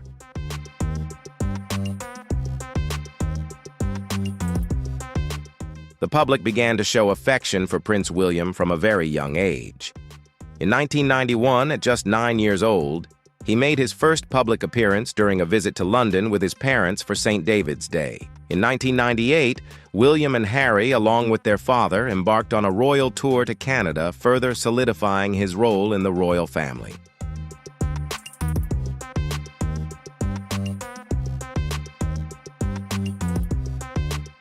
Despite being born into a prestigious royal family, William faced a challenging childhood. His parents' divorce in 1996 was kept private to protect the royal family's public image. However, the most heartbreaking event came on August 31, 1997, with the death of Princess Diana in a car accident just 1 year after her marriage to Prince Charles had ended.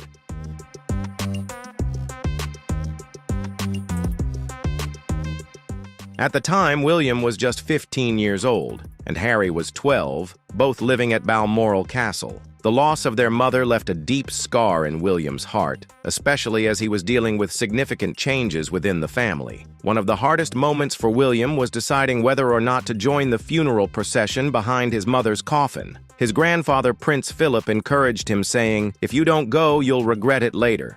If I go, will you come with me?" With this encouragement, William and Harry walked alongside their father, grandfather, and Uncle Charles Spencer from Kensington Palace to Westminster Abbey for the funeral.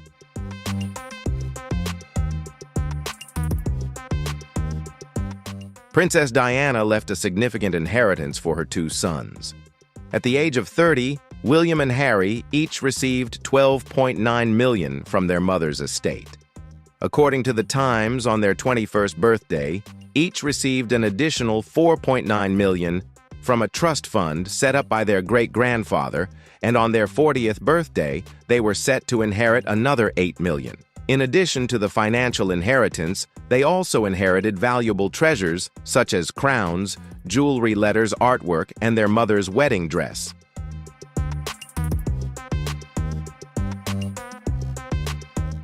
Prince William was not only raised with a strong education, but also guided by a modern approach that emphasized inclusivity and innovation alongside the long-standing royal traditions. This not only gave him a solid intellectual foundation, but also equipped him to become a valuable asset to the British royal family in the future.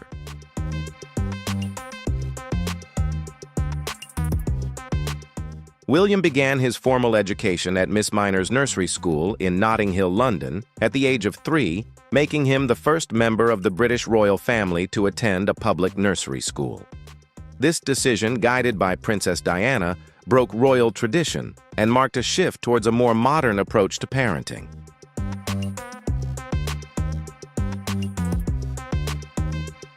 He then attended Wetherby School in London before moving on to Ludgrove School in Berkshire. There, he excelled academically and also became actively involved in sports.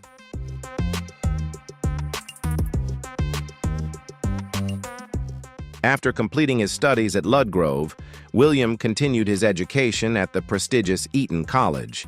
There, he joined football, water polo, and swimming teams while maintaining excellent academic performance.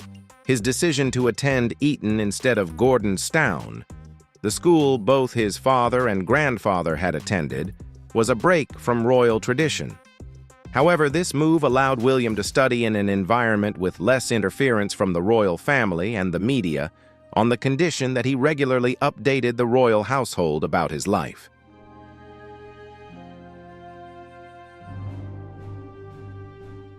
Despite the immense loss of his mother, Princess Diana, Prince William maintained a close relationship with the royal family. While attending Eton, he would often visit Windsor Castle on weekends to have tea with his grandmother, Queen Elizabeth II. During these visits, they would discuss constitutional duties and national affairs, helping William prepare for his future role as monarch.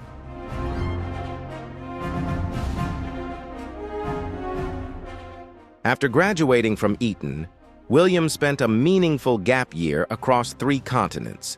He worked on dairy farms in the UK, participated in military training with the British Army, and traveled to Africa, where he became particularly captivated by the culture and nature.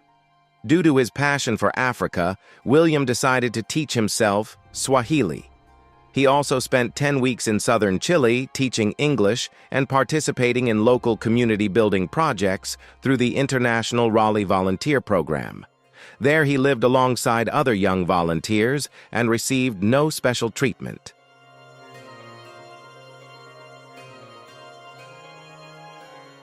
In 2001, Prince William became a student at the University of St. Andrews in Scotland. To avoid media intrusion, students were instructed not to disclose information about him. Initially, William studied art history, but later switched to geography. In 2005, he graduated with a first-class honors Bachelor of Arts degree with a thesis focused on the coral reefs of Rodriguez Island in the Indian Ocean.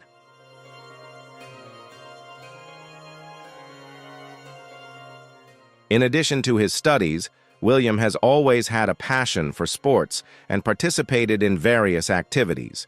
In 2004, he was a member of the water polo team representing Scotland's national universities at the Baltic Nations Tournament. To avoid media attention, he used the alias Steve while competing with his teammates.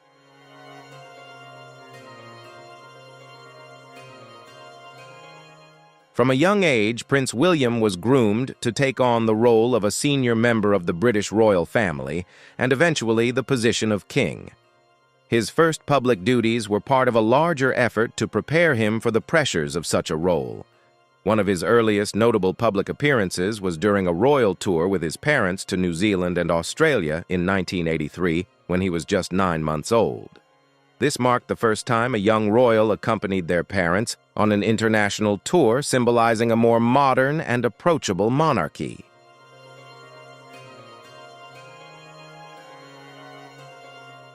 At the age of 21, Prince William was appointed as a Counselor of State, taking on the responsibility of standing in for the Queen during official duties. That same year, he represented the Queen for the first time at the Commonwealth Heads of Government meeting. In July 2005, William embarked on a solo royal tour to New Zealand, where he participated in World War II memorial services. This marked his first public solo appearance, continuing the royal tradition established by his father.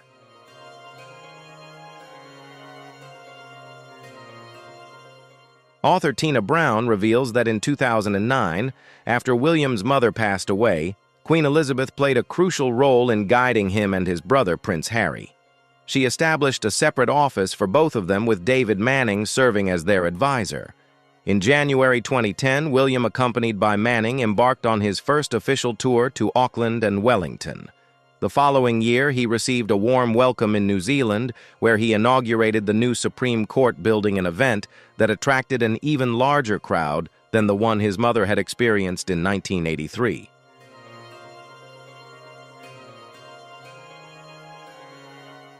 After the 7.1 magnitude earthquake in Christchurch in 2011, William visited the city to deliver a speech at a memorial service in Hagley Park.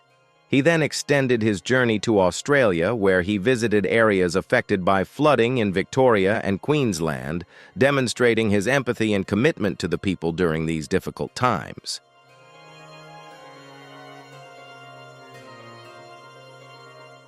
William has always had a strong desire to learn and prepare for his future role. With his father being the patron of the Cambridge program on sustainable leadership, William took a course in agricultural management at St. John's College, Cambridge, to prepare for managing the duties of the Duke of Cornwall.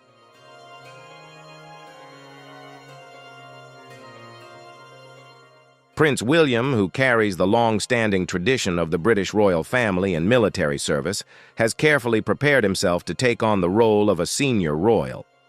His passion for the military began in his youth, inspired by the military history of his family. Both his grandfather, Prince Philip, and his father, Prince Charles, have had significant achievements in the armed forces. It is this family legacy and his sense of social responsibility that motivated William to follow this path.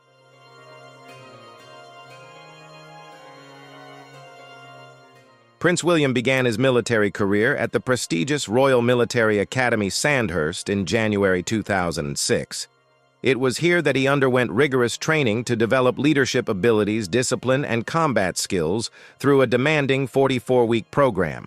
The training included physical exercises, strategy, and leadership development. After graduating on December 15, 2006, William was commissioned as a second lieutenant in the Blues and Royals Regiment of the Household Cavalry. His graduation ceremony was attended by Queen Elizabeth II and other senior members of the royal family, marking a significant milestone in his military career.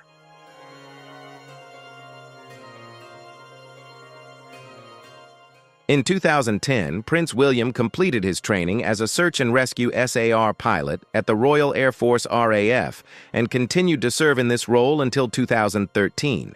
After that, in September 2013, he announced his departure from the military to focus on his royal duties and charitable work. However, in 2014, William revealed that he would be joining the East Anglian Air Ambulance Service as a pilot, while still fulfilling his royal obligations.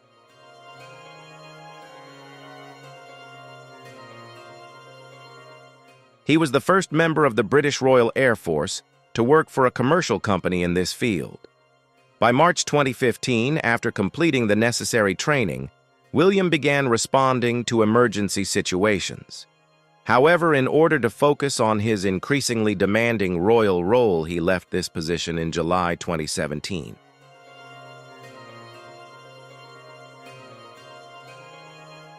William's personal life has also been a subject of great interest, particularly his relationship with Kate Middleton. Their relationship began in 2001 at the University of St. Andrews in Scotland, where William was studying geography and Kate was studying art history. They first met at a charity fashion show in 2002, where Kate caught William's eye with a stunning outfit.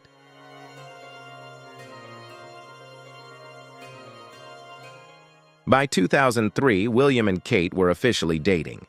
In their second year of university, the couple, along with two other friends, decided to move in together into a shared apartment. The close living quarters gave them the opportunity to spend more time together and get to know each other better in a more intimate setting, allowing their relationship to blossom into a deep love.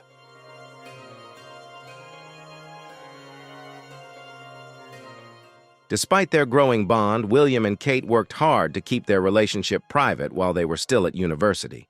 They were often seen together attending classes and university events, but always careful to avoid drawing attention. However, after graduating in 2005, their relationship quickly caught the media's eye. As the girlfriend of a royal family member, Kate became an immediate focus of the press, with paparazzi constantly following her and her family.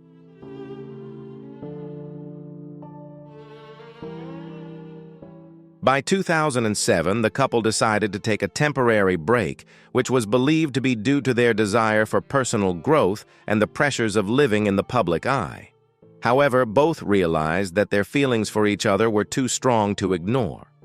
They rekindled their relationship later that year, and during the time apart, their bond only grew stronger as they reflected and matured.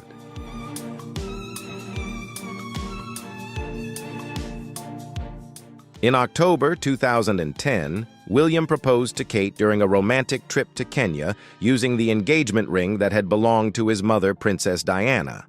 The ring, featuring a sapphire and diamond band, symbolized not only his deep connection with Kate, but also served as a tribute to his mother, ensuring the continuity of the royal family. On November 16, 2010, Clarence House officially announced the engagement, sparking celebrations across the United Kingdom and around the world.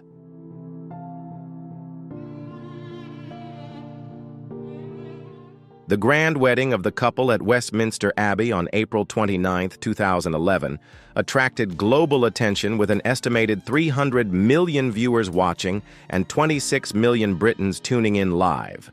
The wedding was a perfect blend of royal tradition and personal style, featuring the presence of many important figures.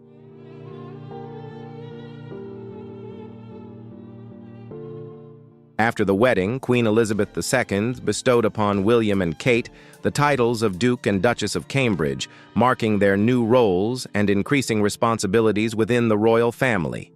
In their marriage, William and Kate have welcomed 3 children, Prince George, Princess Charlotte, and Prince Louis, born in 2013, 2015, and 2018, respectively.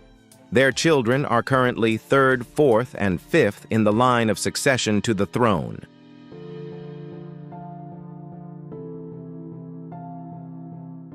In addition, the family has 2 pet dogs, Cocker Spaniels named Lupo and Aura, who bring joy and companionship to their lives.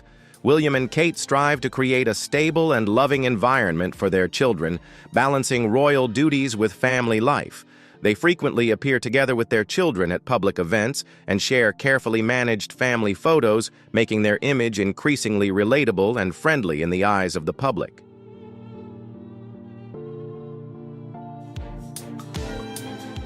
In addition to their roles as parents, William and Kate have fully embraced their positions as senior members of the British royal family, dedicating themselves to numerous charitable causes.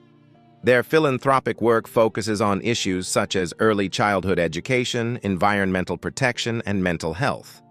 By speaking out on current events and engaging deeply with the public, they have become influential figures in modernizing the monarchy, solidifying their status as leaders who are both powerful and compassionate.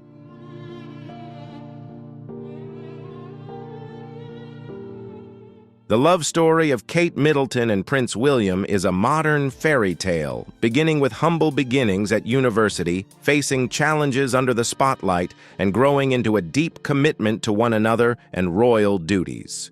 From a close friendship to a beloved royal relationship, their journey has touched the hearts of millions around the world.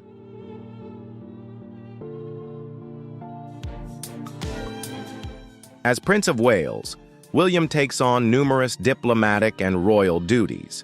His responsibilities include traveling around the world as a diplomat representing the Queen, at formal events, engaging in charitable work, and participating in ceremonial activities. From hosting state dinners to representing the British government abroad, William has proven to be an active and dedicated member of the royal family.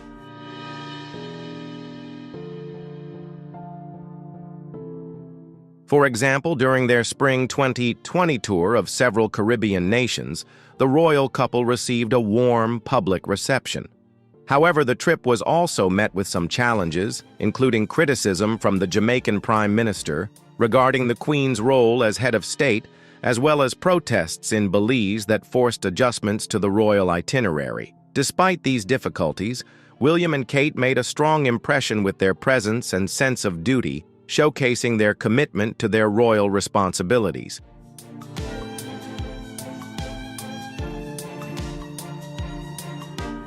On May 6, 2023, William participated in the coronation of King Charles, where he bowed and swore an oath of allegiance to his father. In the event that King Charles is unable to carry out his duties, William, as the heir to the throne, will assume the role of regent. While he does not have the authority to change the line of succession, a regent holds the power to perform nearly all of the monarch's duties, ensuring the continuity of the monarchy in times of need.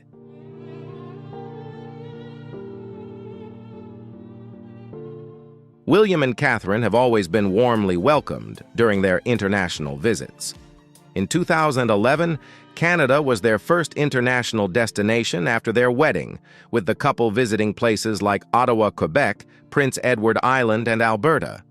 The tour helped strengthen the close relationship between Canada and the United Kingdom, with activities such as celebrating Canada Day and visiting local communities.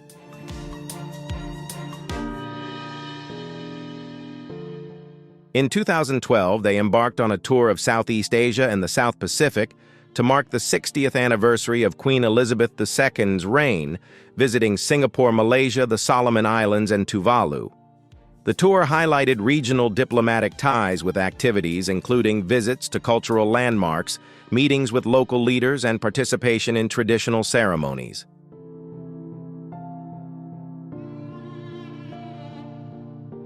In 2014, William, Catherine, and their son Prince George embarked on their first international tour to Australia and New Zealand. This marked Prince George's first official overseas trip with the itinerary, including Sydney, Canberra, Wellington, and Auckland. The visit not only promoted charitable organizations, but also strengthened the relationship between the Commonwealth nations.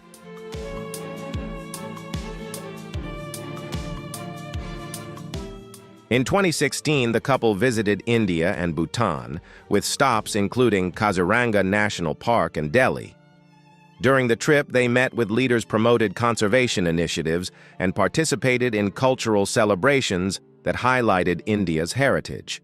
In Bhutan, they met the Bhutanese royal family, strengthening diplomatic ties between the two nations while also showing their appreciation for the culture and environment by trekking up to the Taktsang Monastery Tiger's Nest.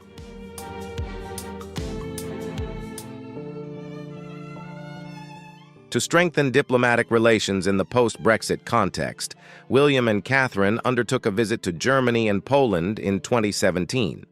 Their itinerary included stops in Berlin, Heidelberg, Warsaw, and Gdansk. During the trip, they participated in cultural events, toured historical landmarks, and met with government leaders.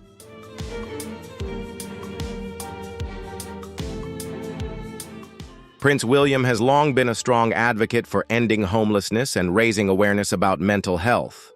Inspired by his mother, Princess Diana, who was known for her compassion and empathy, William has applied these values to his own work.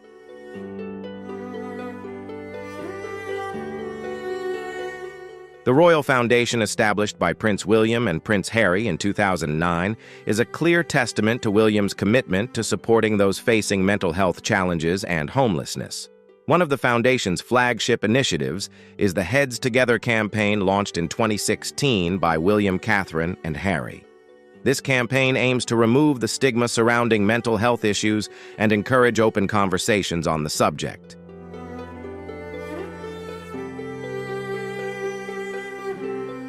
Prince William is also acutely aware of the importance of mental health in the workplace and has supported initiatives aimed at improving employees' mental well-being. Together with Catherine and Harry, he launched Shout in 2019, the UK's first 24/7 text messaging support service for people in crisis. Shout offers free anonymous support to anyone in need, becoming a lifeline for those who might feel uncomfortable seeking help through traditional methods.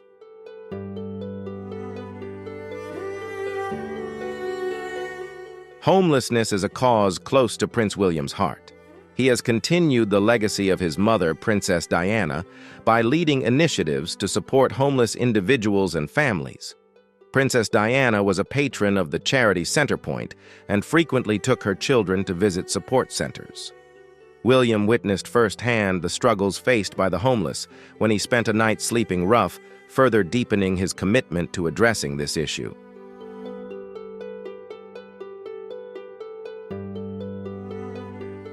Centrepoint is a non-profit organization in the UK that helps homeless young people find accommodation, education, and employment. In 2005, Prince William followed in his mother's footsteps and became a patron of Centrepoint. Additionally, he has supported The Passage, a London-based charity that assists the homeless in the city. William and his mother first visited The Passage in 1993. He contributes to the organization by raising awareness, making financial donations, and supporting charitable programs that provide the homeless with shelter, food, and essential supplies.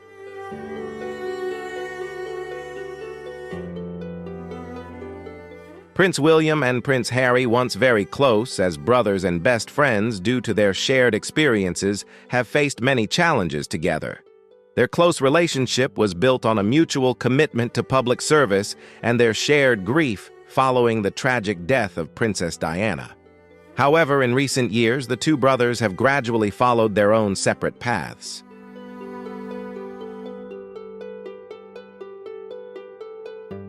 After the wedding of Prince William and Princess Kate, the royal staff and their team continued to work together to manage their schedules and communications. However, the relationship between the two brothers began to change after Prince Harry married Meghan Markle in 2018. In January 2020, Prince Harry and Meghan Markle, senior members of the royal family, announced their plans to step back from their royal roles. They decided to reside in California, pursue financial independence, and live a more private life. This decision, often referred to as Megxit, became a significant milestone in the history of the British royal family.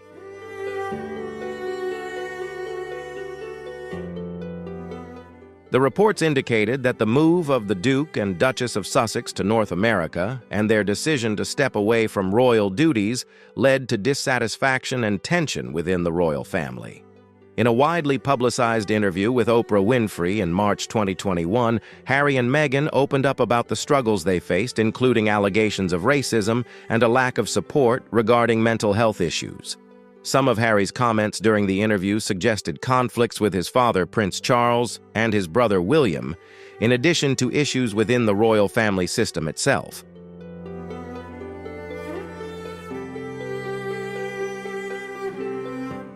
In 2024, Prince William not only continued his role within the royal family, but also expanded his influence in other areas. One of the key milestones this year was his extensive involvement in social initiatives, particularly in environmental protection and sustainable development. Prince William organized international conferences and events focused on nature conservation, urging governments and global organizations to take action on urgent environmental issues. His concerns not only centered on wildlife conservation, but also on mitigating the impact of climate change on vulnerable communities.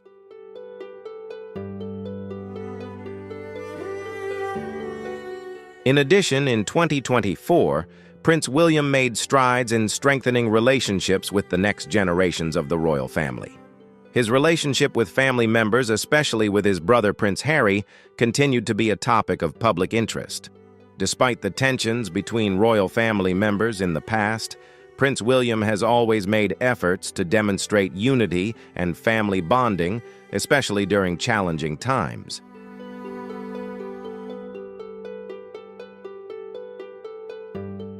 Prince William has also demonstrated his leadership maturity by promoting programs that assist those affected by poverty and social crises. These initiatives not only helped him establish himself as a thoughtful leader, but also highlighted his commitment to societal development and the welfare of the community.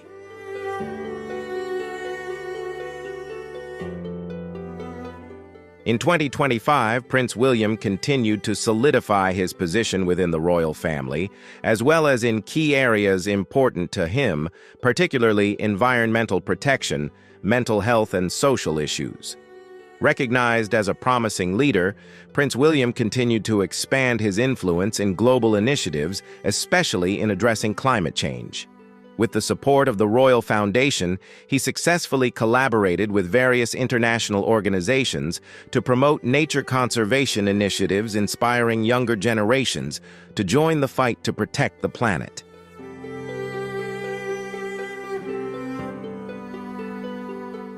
Throughout 2025, Prince William strengthened his connection with the community, particularly by engaging in social programs aimed at reducing the impact of poverty and inequality. One of the standout events was when William hosted a major conference on education and development opportunities for young people, emphasizing the importance of providing learning opportunities and support for disadvantaged youth. This is part of his long-term commitment to sustainable development and social justice.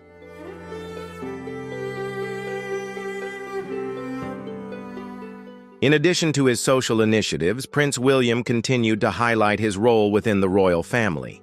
He and Princess Catherine have demonstrated the strength of a modern royal couple, balancing public responsibilities with maintaining a warm family life. Their relationship is a model of support and mutual understanding, which becomes even more apparent as they raise their children together, ensuring that George, Charlotte, and Louis grow up in a loving and stable environment.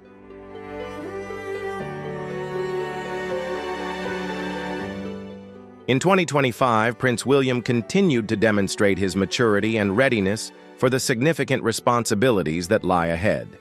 By blending tradition with innovation, he not only strengthened his image as a national leader, but also prepared himself for a solid position when he becomes king in the future. The decisions, actions, and relationships he builds this year will serve as a strong foundation for his royal career in the years to come. However, William has refrained from publicly discussing his relationship with his brother since the interview. At their father's coronation in 2023, William did not mention Harry in front of the public. According to royal sources, William remains upset with Harry for stepping away from the royal family and publicly airing their differences, making the possibility of reconciliation seem unlikely.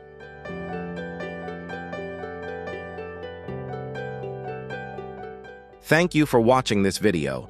Prince William's secret will surely continue to be a topic of controversy and curiosity in the coming days. Do you think we'll hear more surprising revelations? Don't forget to share your thoughts and keep following us so you don't miss any updates. Remember to like if you enjoyed this video and subscribe to stay updated on new and exciting stories. Thanks for joining us, and we'll see you in the next video.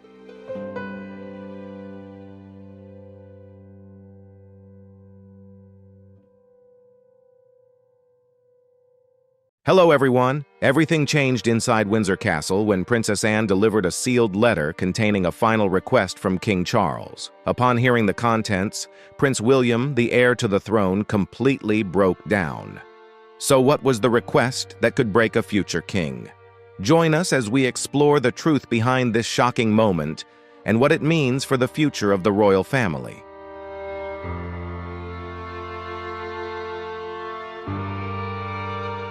A big question before we begin: was King Charles's move to bet his future on Catherine a genius or a gamble? Let us know what you think. Comment 1 if you think it was genius and 0 if it was a gamble. Now enjoy the video and don't forget to subscribe to the channel to decode the royal secrets together.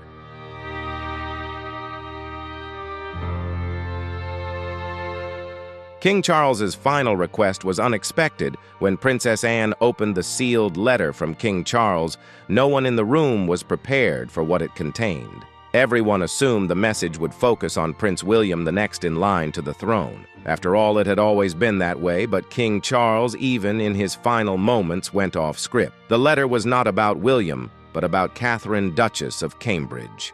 As Anne read the words aloud, the room fell into stunned silence.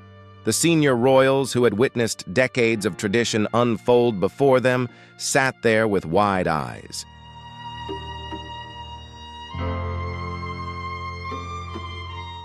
Prince William himself looked stunned, not out of jealousy or embarrassment, but because he knew this moment would redefine everything. It was as if history were being rewritten right there in the drawing room at Windsor Castle. Catherine had always been revered by the public, elegant, poised, graceful under pressure. But this was different. It was more than admiration. King Charles's final message recognized her as essential to the future of the monarchy. Not just William's wife, not just a future princess, but a force in her own right.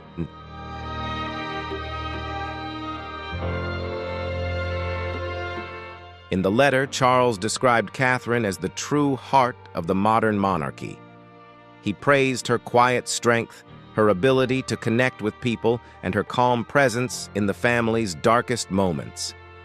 He called her the royal compass, a phrase that reportedly brought Princess Anne to tears. The letter made it clear that the survival and prosperity of the monarchy depended on her as much, if not more, than the heir. The message shattered the assumptions that for centuries succession planning had focused on males' bloodlines and birthrights.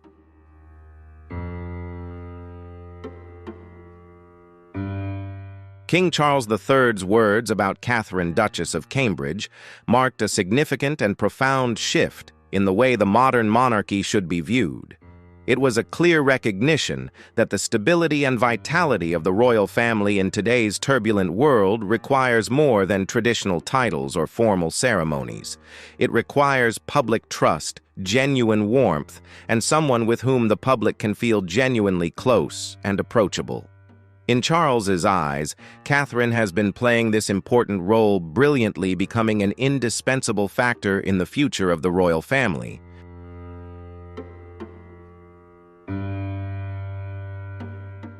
What made King Charles's reference to Catherine so powerful was that it was not sentimental or purely personal, but strategic and visionary. King Charles had long observed how Catherine handled everything from intense media pressure and relentless scrutiny to tumultuous family scandals, all of which she handled with poise, grace, and competence. He saw that Catherine had become the most trusted figure in the monarchy in the eyes of the public, especially among the younger generation, a key factor for the future survival and development of the royal family.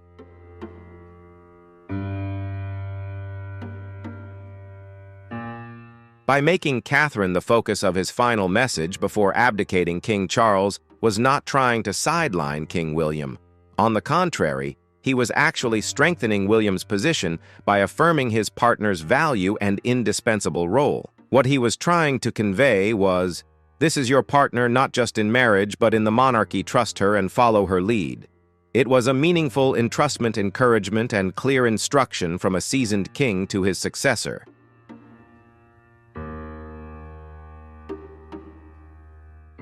The message also hints at a future monarchy that will be very different from what we know. It will be less rigid in its rules and rituals, more emotionally intelligent in its approach to the public, and more focused on partnerships between the royals and the public than on maintaining traditional hierarchies. Charles's words were not just a tribute to Catherine, but also a guidepost, charting a new course for the royal family in a new era, emphasizing the importance of understanding and connection.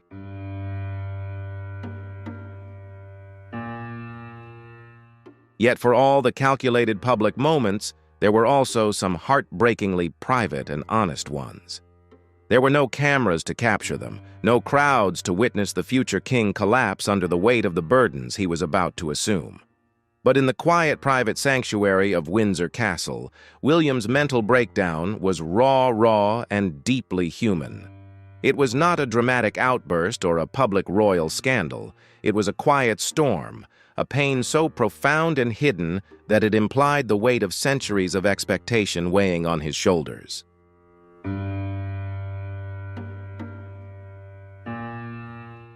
The moment demonstrated that the burden of the crown was not just a political or ceremonial responsibility, but also a huge psychological and emotional challenge for those who bore it.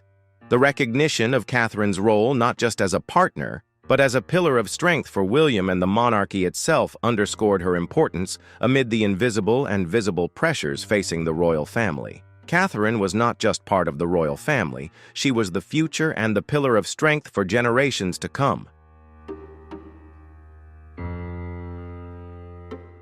It began with a breath as Princess Anne read King Charles's final request. William's breath caught in his throat. For a few moments he didn't move, then his shoulders slumped, as if the full weight of the British monarchy had suddenly fallen upon him. His hands gripped the polished mahogany table until his knuckles turned white. Tears welled in his eyes, not tears of grief, but of something deeper: pressure, identity, and confusion, all colliding at once.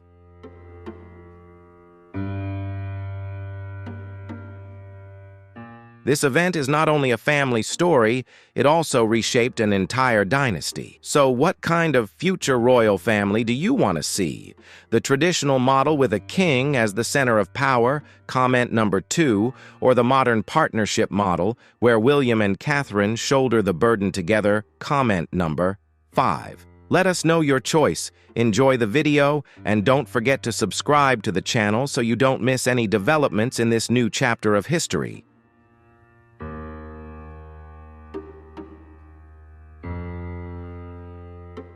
This was not about being ignored, but about facing a truth for which he was unprepared. William had spent 41 years being shaped by tradition. Every step of his life, his education, his military training, his public service, had been directed toward a single role, the next king. He had been taught to lead, to maintain the throne, to carry on the royal legacy. But now, in his father's final message, the spotlight had subtly shifted not to him, but to Catherine, and while there was no bitterness, there was a quiet shattering of expectations. The story he had believed in, the story he had been told all his life, was changing in real time.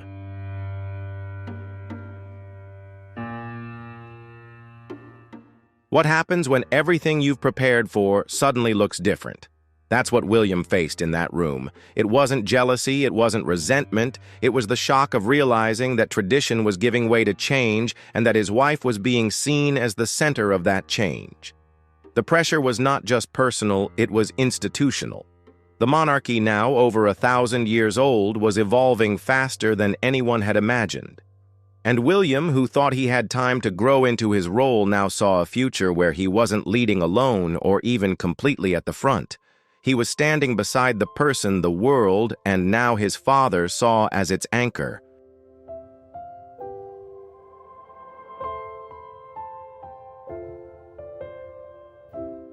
And then there was Catherine, who did not flinch, did not cry, did not whisper. But she moved closer to William and placed a steady hand on his shoulder, which was all she needed to do. Her presence was enough. Sometimes the greatest form of support was silence. Catherine's calm did not come from indifference. It came from strength. She was always steady, but in that moment her calm became her strength. While the others in the room were swept away by emotion, she stood firm as a pillar, silently reminding William that he had nothing to lose.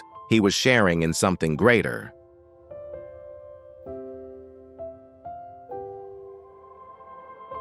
The future of the royal family may lie in a shared throne, not a single dynasty. Queen Elizabeth's prophetic vision as the royal family sat in stunned silence. After hearing King Charles's final request, Princess Anne quietly reached for a second envelope. Unlike the official letter from the king, which was solemnly embossed and sealed with red wax, this envelope was smaller, simpler. It bore the late Queen Elizabeth II's signature handwriting and the unmistakable air of something deeply personal. It was a handwritten note filed away years before her death in September 2022.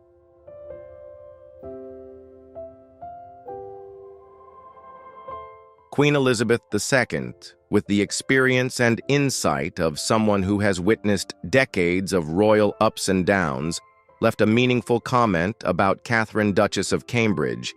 She will be the pillar that holds them all up. It is worth noting that this prediction was not intended for the central figures often mentioned, such as Queen Camilla, Princess Anne, or even the future King William. This comment was recorded many years before King Charles's health declined, before the question of succession became urgent, and long before Catherine's role began to change significantly. This was not a whim, but a quiet prediction demonstrating the Queen's deep understanding of what is needed to maintain the stability of the monarchy.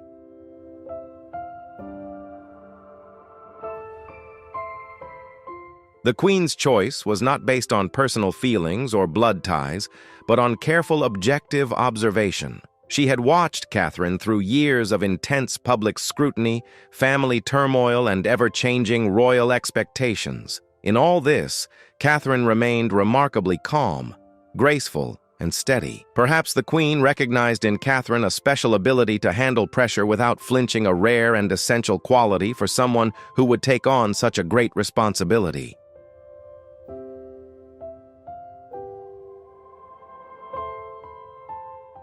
One of the most striking qualities that Catherine has shown is her incredible resilience and resilience. Despite the tabloid media storms, the tumultuous departure of Meghan and Harry, and other family tensions, Catherine has always remained calm and unfazed. She has maintained elegance and poise in all situations, demonstrating an extraordinary inner strength. Queen Elizabeth, who has endured countless challenges throughout her reign, must have appreciated this ability to stand firm in the storm in Catherine. She understands that royal titles may be given, but true stability is best revealed in chaos.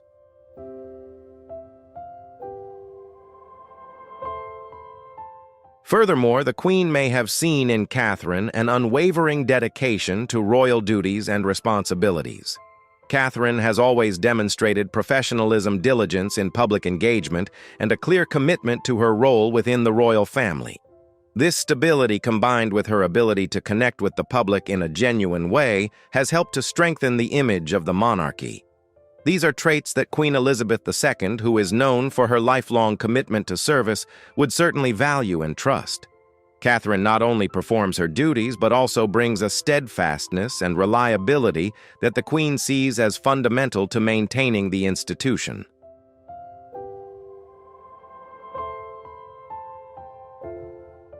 Queen Elizabeth's prediction of Catherine as a pillar was not a sentimental favor, but the result of a keen observation of a woman who had demonstrated extraordinary character. She saw in Catherine the resilience, adaptability, dedication, and a solid temperament to face the greatest challenges. In the uncertain future of the royal family, Catherine has proven herself to be a stabilizing factor, a solid support for the United Kingdom and the Commonwealth, just as the Queen saw and believed long ago.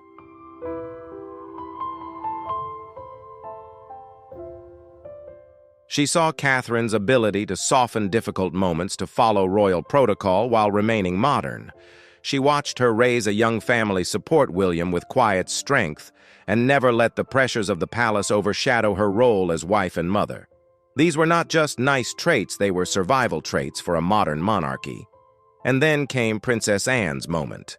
As the weight of both messages settled in the room, Anne looked directly at Catherine, not William.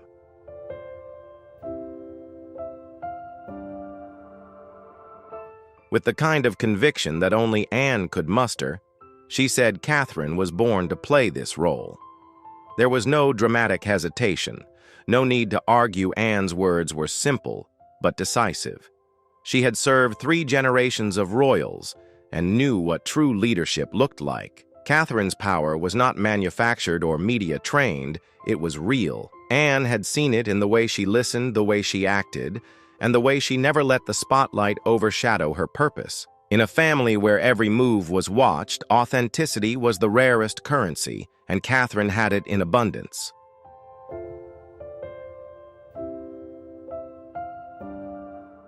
With Anne's endorsement and Queen Elizabeth's prophetic note, the message is now undeniable. Catherine is not just part of the monarchy, she is at its heart. Not by title, but by conviction. Long before she walked the halls of palaces or graced the covers of magazines around the world, Catherine Middleton lived a life that could be described as quietly ordinary by royal standards. Raised in the lush countryside of Berkshire, she grew up in a middle-class family built on warmth, work ethic, and dignity. Her parents, Michael and Carol Middleton, built their business from scratch, teaching their children the value of hard work rather than privilege.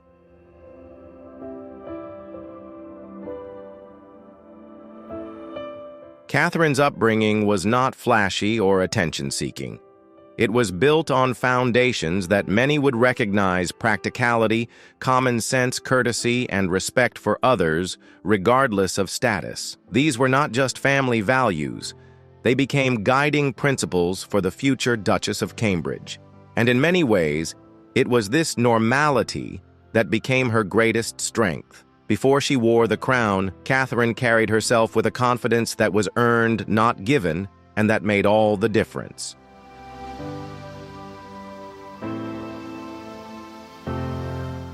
During her years at Marlborough College, Catherine was never the loudest voice in the room or the center of any social circle, but those who knew her described her as dependable, thoughtful, and quietly confident. She excelled in group work, not because of the limelight, but because people could trust her to get the job done with grace and composure. Even then, there was something unshakable about her. But her real turning point came at the University of St. Andrews. It wasn't just where she studied art history, it was where she met Prince William.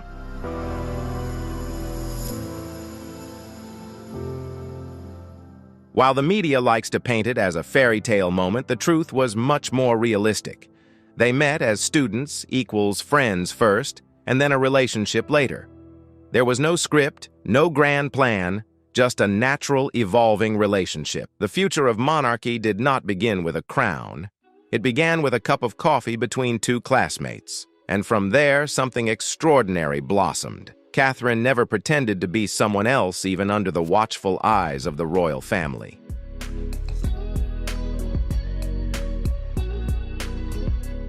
She remained true to herself. No scandals, no tabloid battles, no image games, just consistency.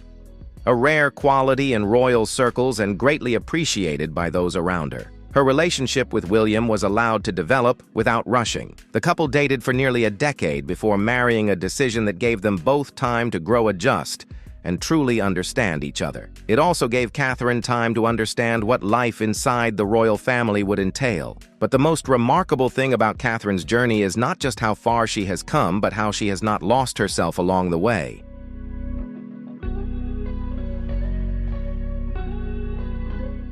In a world of roles and rituals, Catherine never stopped being Kate, and that is why people trusted her. She entered the royal family not with a bang, but with quiet tenacity. She did not seek to change the monarchy overnight. Instead, she slowly became the change through patience, integrity, and absolute trustworthiness. Her rise was not overnight, but a gradual process shaped by authenticity. The wedding was a revelation of strength on April 29, 2011. More than 2.5 billion people around the world watched the wedding of Prince William and Catherine Middleton.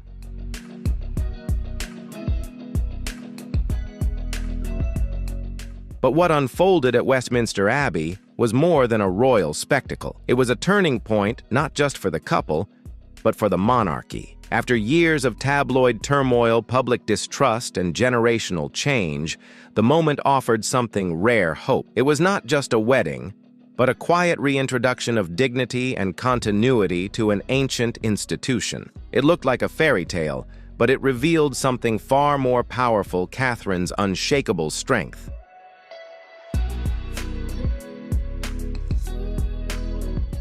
When Catherine stepped out of her carriage at Westminster Abbey on her wedding day, the world held its breath. Her stunning wedding dress, designed by Sarah Burton, instantly became a fashion icon and was admired around the world.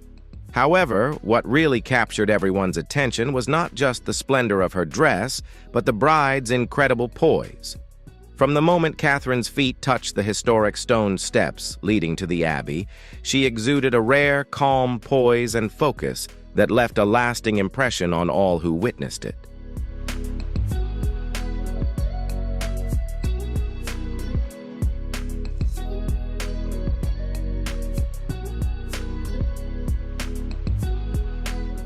Catherine's walk down the aisle was neither hurried nor hesitant. Each step was carefully measured, with her posture straight and her face serene, exuding an inner confidence. She was not overwhelmed by the weight of history that was everywhere in Westminster Abbey, but seemed to blend into it naturally. Despite her lack of aristocratic background in front of royals, world leaders, and a television audience of billions, Catherine displayed a quiet strength that made everyone feel that she truly belonged here, an indispensable part of this grand historical picture.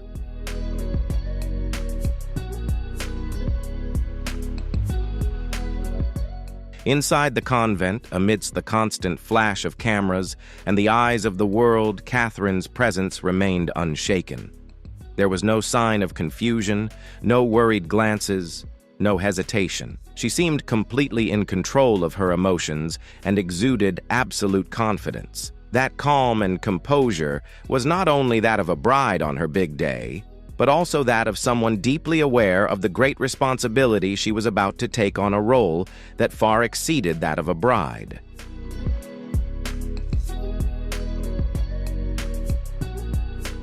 Catherine did not simply assume the role of a bride entering a royal marriage, but she accepted the responsibility of a future princess with all the grace and full awareness of what lay ahead.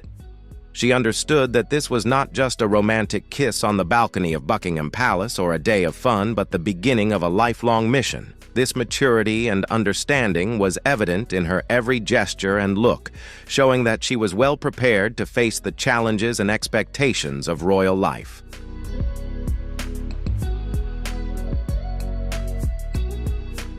The wedding day was not only a personal milestone, but also a powerful testament to Catherine's character. With composure and self-control, she demonstrated that she was not just a choice of love, but a resilient individual capable of playing a vital role in the future of the British monarchy. It was a defining moment not only for Catherine herself, but also a promising sign of the stability and grace she would bring to the royal family in the years to come.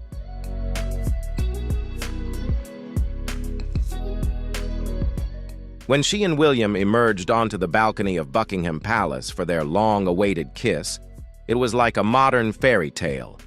But the moment also marked the beginning of something much more serious. From that day on, Catherine's life would be scrutinized, her every move analyzed, and she was ready. The power on display at the wedding was not spontaneous. It was the result of years of quiet preparation. Catherine had faced the media pressure long before her wedding day, and instead of flinching, she learned to manage it with poise. She never sought the spotlight, but she never appeared to be fazed by it either.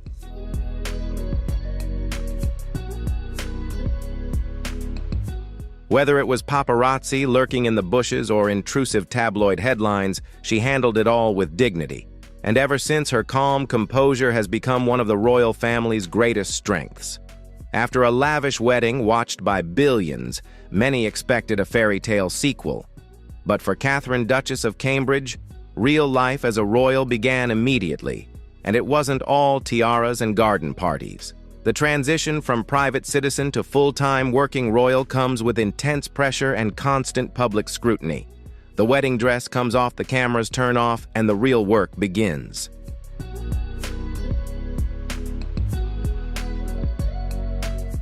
Since becoming a royal, Catherine's every move has been analyzed. What she wears, how she walks, what she says, and even the way she looks at William have suddenly become topics of global discussion. A simple smile can make headlines. A slightly different outfit choice can start debates on social media. Royal watchers study her body language. Tabloids compare her to Princess Diana, often unfairly. Even shopping trips become front-page news. But behind the glitz and flash, daily life is far from glamorous. Being a royal is not about fame, it's about stamina. Catherine quickly found herself immersed in royal duties, ceremonial duties that required long hours, often with little rest.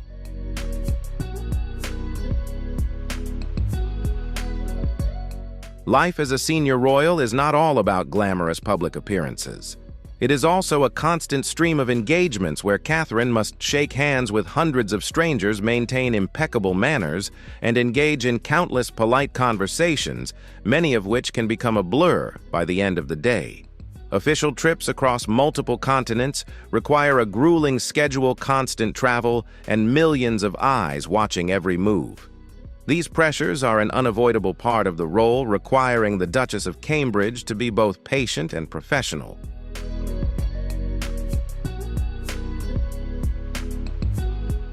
However, the most difficult moments often came when the cameras were not rolling. Away from the limelight, Catherine had to adapt to a life with little privacy and little real rest.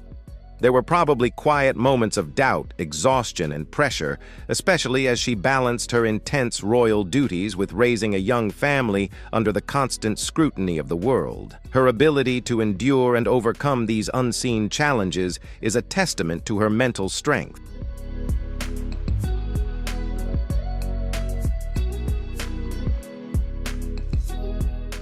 What makes Catherine's transformation and adaptation truly remarkable is how quietly and discreetly she has handled all of this. There have been no dramatic speeches that have caused a stir, no controversial interviews that have made headlines, and no attempts to dramatically or overnight change the monarchy.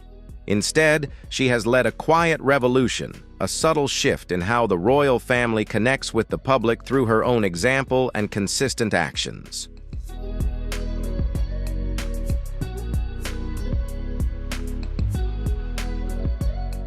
Catherine's influence has grown not through bold statements or headline-grabbing moves, but through a calm consistency in her actions. The stability and confidence she exudes has created a strong sense of trust in the public. Her charitable work, particularly in the areas of early childhood development and mental health, demonstrates a deep understanding of the long-term impact these issues have on society. She doesn't just go through the motions, she puts her heart into what she does, making meaningful changes in her community.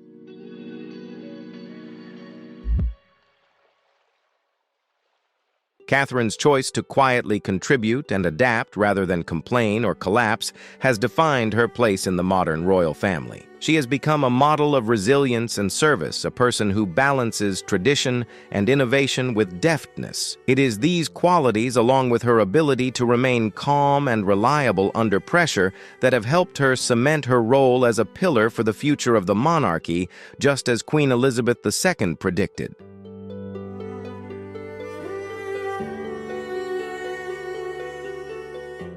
She didn't chase headlines, she made real change, visiting hospitals, meeting parents, and lending her name and time to causes that were often overlooked. Her leadership style was subtle but forceful. She didn't demand attention, but she always commanded respect. Staff, other royals, and the public all recognized her reliability, thoughtful approach, and deep sense of duty. Over time, not only did Catherine integrate into the monarchy, but the monarchy itself began to reshape itself around her strengths. She didn't just adapt to royal life, she refined it.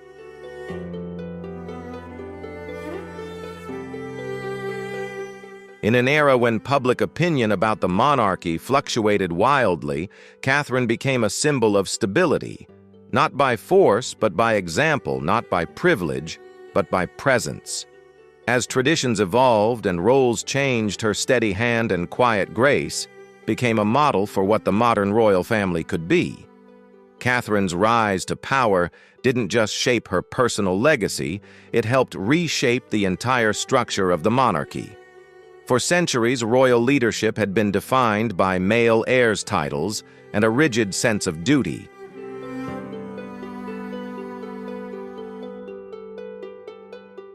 But Catherine's journey demonstrated that power, stability, and leadership could come from anyone regardless of title or tradition. Her influence did not come from blood. It came from her actions, from how she carried herself, not just where she stood. This was a sea change. It showed that monarchies were beginning to value partnership over hierarchy. William may have been the future king, but Catherine was clearly more than a supportive wife. She was his partner in duty, in leadership, and in public trust. The crown may rest on one head, but its weight is shared, and Catherine bore it with grace.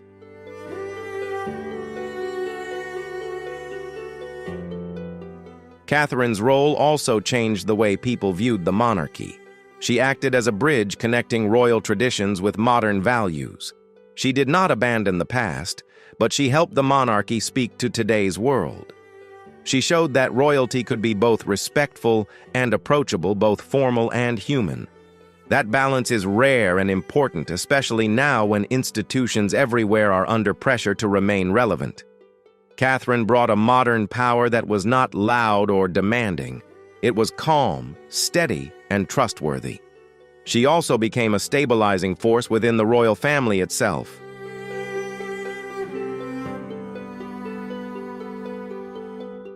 When Catherine stepped out of her vintage Rolls-Royce in front of Westminster Abbey on April 29, 2011, the world literally held its breath. The eyes of 1 billion people were fixed on the future bride of the British royal family. Her stunning ivory wedding dress, designed by Sarah Burton of Alexander McQueen, instantly became a timeless icon. But it wasn't just the sheer beauty of the dress that really captured the world's attention. It was Catherine's incredible poise and confidence. From the moment her feet touched the cobblestones leading to the altar, she exuded calm collectedness and focus. She was unfazed by the immense pressure of a historic event, a moment that millions of people were watching every minute of.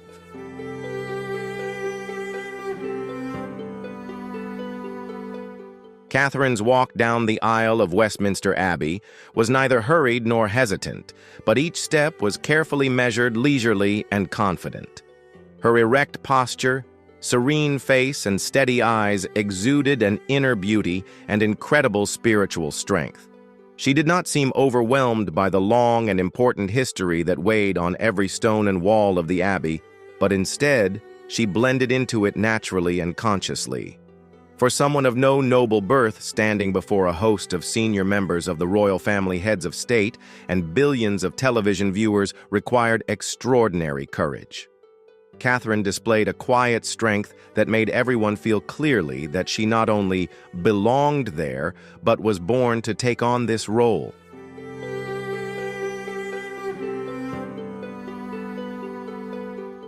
Inside the Abbey, amidst the solemn atmosphere and the thousands of flashbulbs constantly flashing, and with the whole world watching on small screens, Catherine's presence remained steady and steadfast. There was no stuttering during her vows, no anxious glances seeking reassurance, and not the slightest hint of hesitation. She was completely in control of her emotions and the situation, displaying a rare composure under extreme pressure. Catherine did not simply assume the role of a bride on the most important day of her life. She also took on the enormous responsibility of a future princess, with all the grace, intelligence, and full awareness of what lay ahead.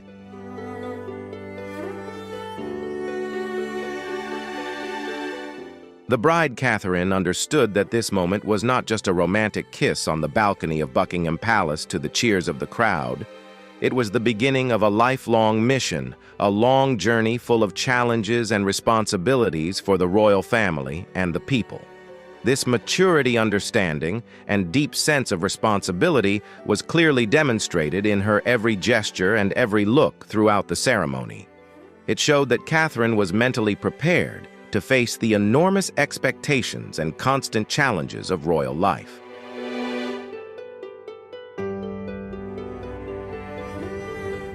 That wedding day for Catherine was not only a major personal milestone, but also a testament to her character and character.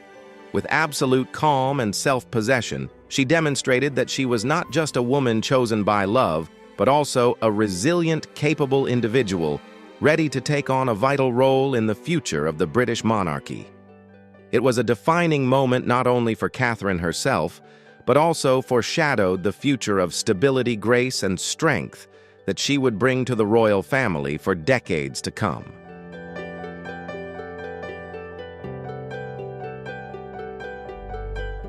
A request has been made, and the history of the British royal family has turned a new page.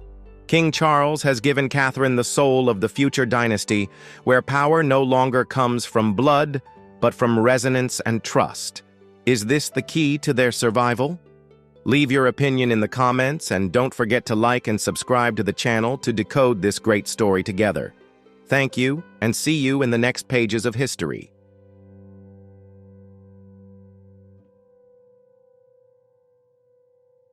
The royal family has just announced a shocking update that has captured global attention with a completely unexpected twist. They have revealed surprising news about Camilla, and it's not what people had anticipated. Join us as we explore this significant development and what it could mean for the future of the monarchy. Do you have any friends who are interested in the royal family? If so, type 1 in the comments. If not, type 0. Enjoy the video, and don't forget to subscribe to support the channel.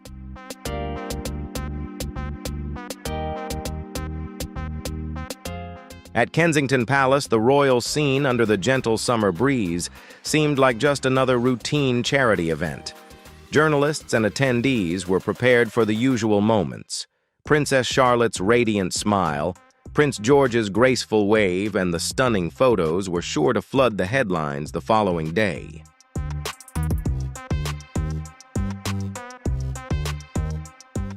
But what unfolded before the cameras was anything but ordinary.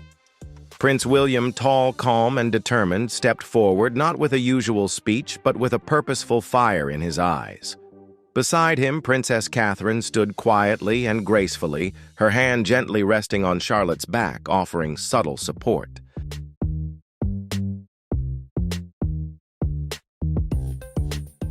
Prince George held his ground, his gaze carrying a maturity far beyond his years. Then, in a moment that stunned both the nation and the world, Prince William made a declaration that would redefine the future of the royal family. "We are stepping into a new chapter, one that honors the past but builds the future with purpose and confidence." Prince William declared, speaking of Queen Elizabeth II, her vision, her legacy, and her hopes for the monarchy.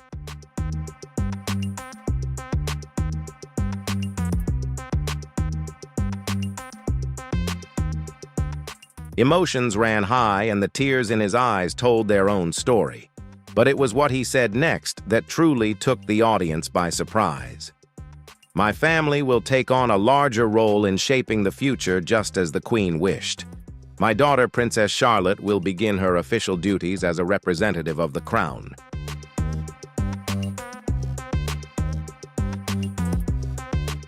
A gasp rippled through the crowd as reporters scrambled to raise their phones, and even palace officials seemed caught off guard. This wasn't just an announcement. It was a defining moment in royal history. Though too young to be called Queen, Princess Charlotte stepped forward with a quiet confidence that awed many.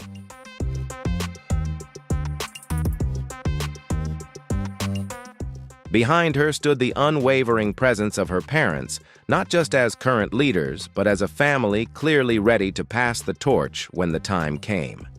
There was no statement from King Charles III, no appearance from Queen Camilla, just silence. And that silence resonated more powerfully than any speech.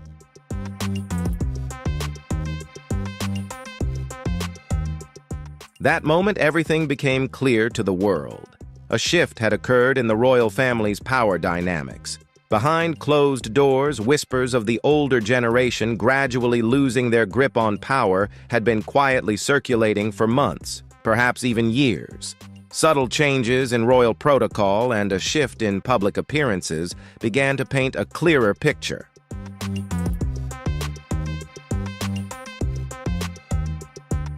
The monarchy was no longer defined solely by reverence for the eternal and mysterious grace of Queen Elizabeth II, but by the emergence of new voices shaping its future. Although King Charles had only recently ascended the throne, the air around him seemed heavy with age the moment the crown was placed on his head. In contrast, William and Catherine were rising powerfully, garnering support not just through their grace, but also through undeniable public backing.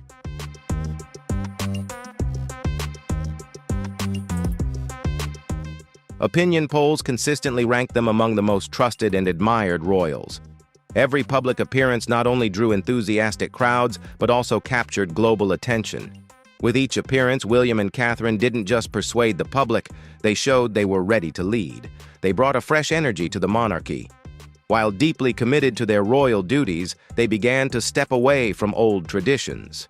However, behind the palace walls, something was quietly brewing. Whispers from royal advisors started to surface, vague enough to be denied, but detailed enough to spark curiosity.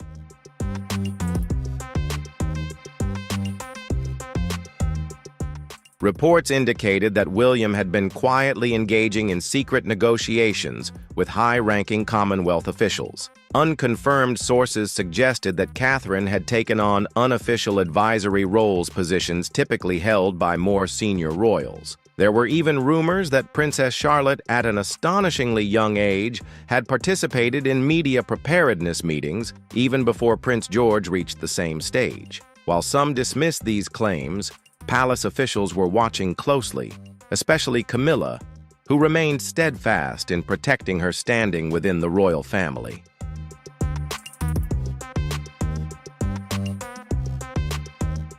There were also rumors about the final letters Queen Elizabeth II wrote before her death. Apparently, she wrote private letters to King Charles, Prince William, and even Catherine. While the contents remain a secret, one thing is undeniable. After her passing, William and Catherine acted with far greater decisiveness, confidence, and strategy than Charles and Camilla.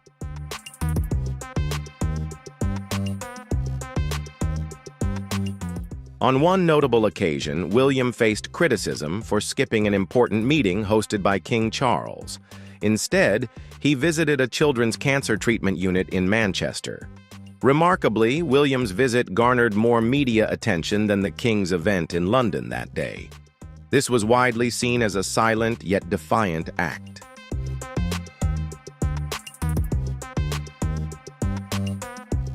While not an open rebellion, it added to the tension surrounding the line of succession.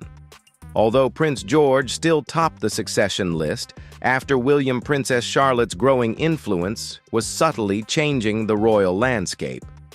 Princess Charlotte's increasing presence at public events received widespread praise for her leadership qualities, much like her aunt Princess Diana.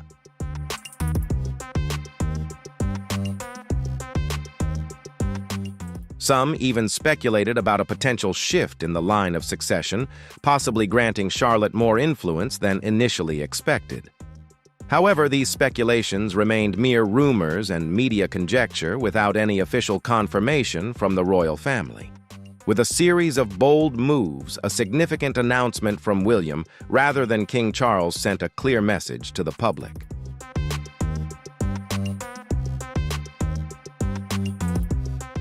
The future of the monarchy had arrived. Though the king was still the official head of state, he was gradually receding into the background. As William and Catherine stepped forward with confidence and purpose, the king's absence from a key event raised concerns about his health and ability to perform his duties. In the weeks leading up to this historic moment, palace insiders revealed that King Charles had become increasingly withdrawn, canceling public engagements reportedly due to exhaustion.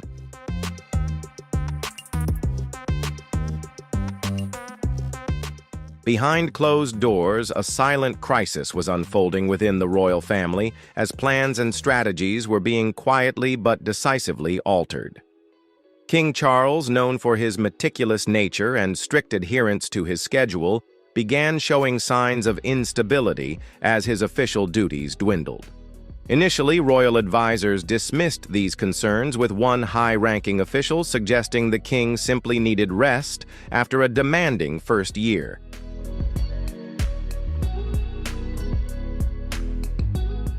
Anywhere William and Catherine appeared, they were met with enthusiastic applause and admiration, a stark contrast to Charles, who often seemed distant and reserved, especially when accompanied by Camilla, who remained a controversial figure within the palace. These tensions escalated as the king clashed with senior advisors over how to manage William's growing public prominence.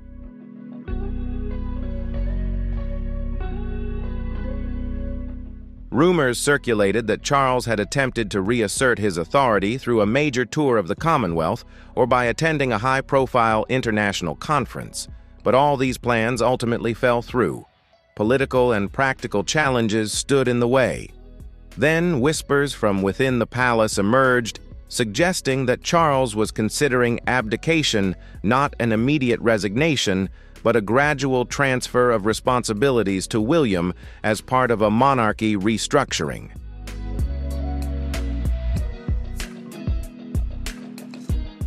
According to some sources, this transition process began in the final months of Queen Elizabeth's life, when she encouraged Charles to prepare for a smooth handover of power to William in the coming years. However, Camilla strongly opposed any shift in power that didn't revolve around her and Charles. Both had endured countless scandals and challenges before ascending the throne, and Camilla had waited her entire life to become queen.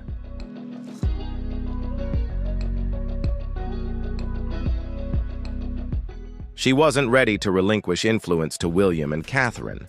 Their public assent seemed a direct challenge to the established royal order, and it was a front she couldn't concede. Yet, despite her resistance, the changes underway were unstoppable. Charles appeared powerless against the wave of change sweeping through the monarchy.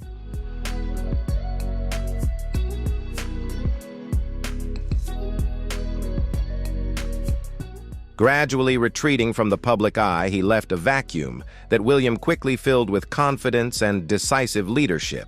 A royal family once known for its unity now revealed undeniable divisions. Prominent events, such as the Queen's concert where William, Catherine, and their children commanded the stage, made it clear that the shift in power had decisively occurred.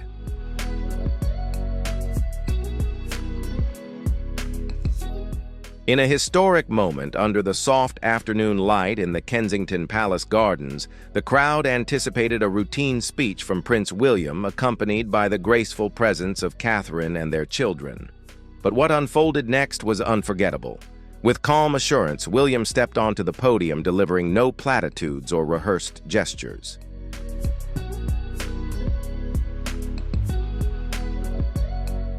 Instead, he began by honoring his grandmother, Queen Elizabeth II, emphasizing her enduring legacy, dedication to duty, and dignified silence.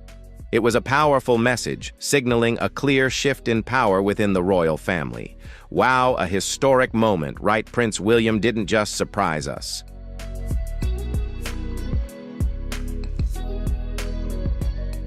He inspired all of us with his heartfelt tribute to Queen Elizabeth II. What are your thoughts on his speech and the shift in power within the royal family? Share your comments below. And don't forget to like and subscribe for the latest updates. In a stunning moment, Prince William reshaped the vision for the future of the monarchy.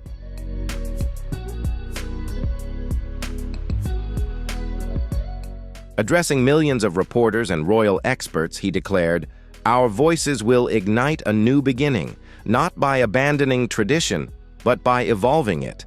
The crown is not a relic, it is a living promise of service, and that promise belongs to the future." This powerful statement marked a decisive turning point for the royal family. Immediately after William turned to his daughter, Princess Charlotte, who always exuded surprising grace, despite her young age.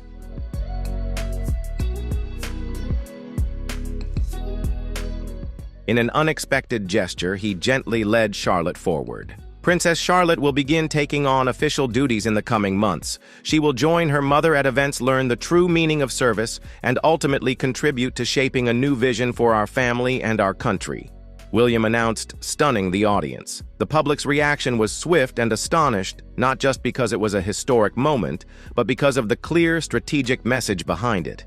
Princess Charlotte was not merely being positioned as a passive royal figure.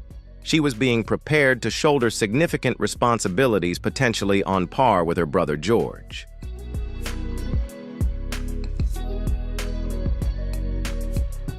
Photos from the event quickly went viral, capturing Charlotte standing proudly behind her father. Her modest smile instantly melted hearts, especially across social media. This moment wasn't just about Charlotte. It was a reflection of William's vision to elevate his daughter's public role. He wasn't just acknowledging her potential, but also challenging the long-standing male dominance in royal power. While previous generations might have kept Charlotte in the background, William boldly brought her to the forefront. Beside him, Catherine exuded grace and composure, gently placing a hand on George's shoulder, a subtle reminder that this family was moving forward, united.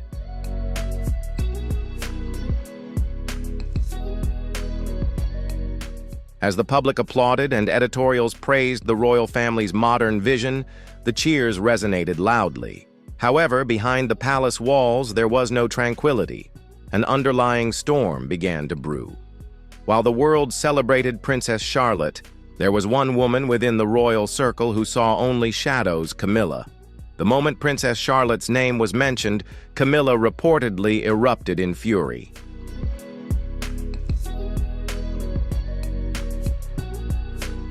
Palace sources indicated she saw William's announcement as a direct threat to her legacy and King Charles's. "She's just a child. This is madness," Camilla reportedly exclaimed upon hearing of Charlotte's ascent. What's more, she viewed Charlotte's increasing influence as a challenge to her own authority within the royal family.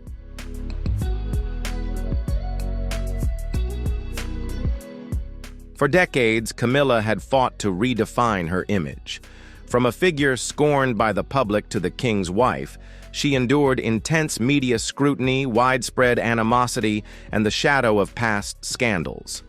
But as Charlotte's star began to rise, Camilla felt her power slipping away, a reality she found hard to accept.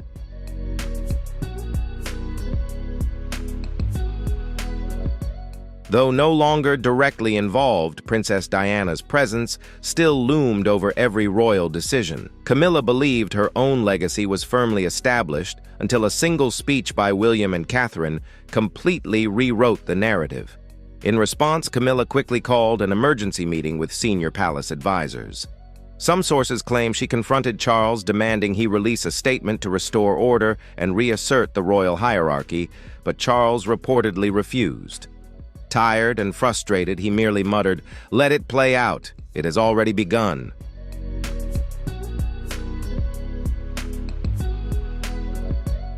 Camilla now felt isolated.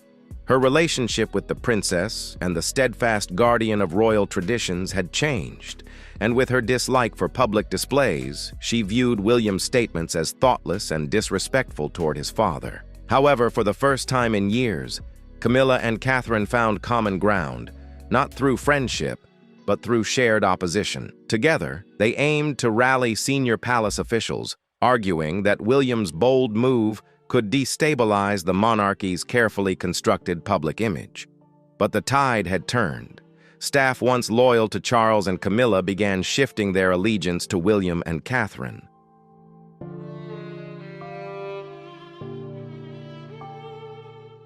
Foreign ambassadors, especially those with ties to Charlotte's lineage, began contacting Kensington instead of Clarence House. Major media outlets adjusted their tone, portraying William's family as the modern face of the monarchy. Meanwhile, Camilla's anger only intensified. A palace insider recalled her secretly pacing the palace corridors late at night, pounding on doors and making ignored demands, while the princess, calm and composed, retreated to her country retreat.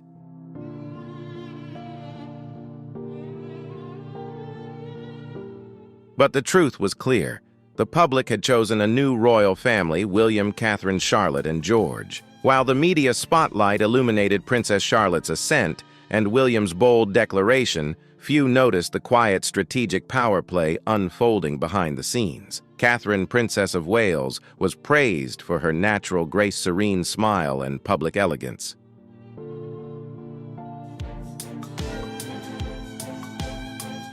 Few knew she had spent years meticulously studying the internal fissures within the palace. Catherine had mastered the subtle rhythm of royal life, playing a long game with unmatched skill. Now her strategy was brilliantly unfolding. Catherine was more than just a wife or a mother. She had become the true architect shaping the future of the monarchy.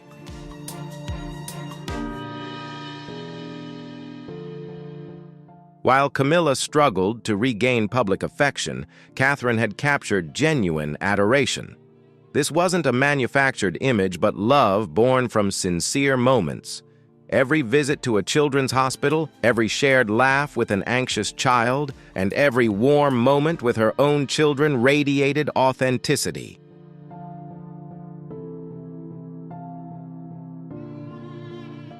This authenticity truly made the difference. Catherine became William's strongest ally, skillfully navigating the storm that erupted in the palace after his announcement. In the following days, Camilla was relentlessly persistent, but Catherine remained silent. When the queen consort confronted her, Catherine didn't respond.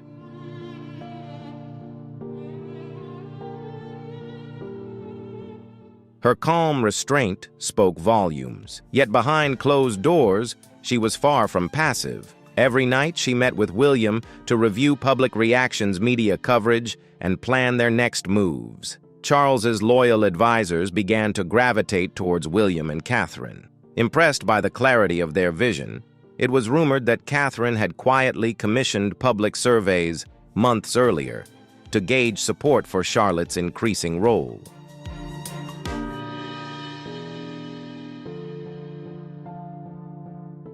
The results showed overwhelming approval for the monarchy's new direction. This wasn't personal ambition, it was a carefully crafted strategy to secure a lasting legacy. Catherine understood that the monarchy couldn't survive by clinging to the past. It had to evolve to remain relevant. In Princess Charlotte, she saw more than just a daughter.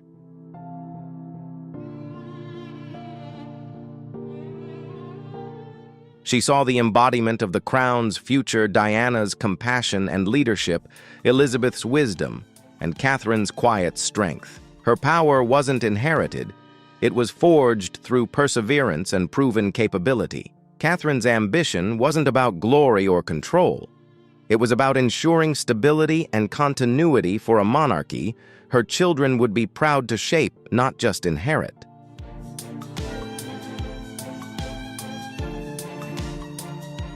Previously mocked for her middle-class origins, she had far surpassed the role of a ceremonial queen content to stand in the background. She had become the true guardian of the monarchy's future, bringing profound change within the palace walls. As the dust settled, the most unexpected royal revelation in recent history came to light.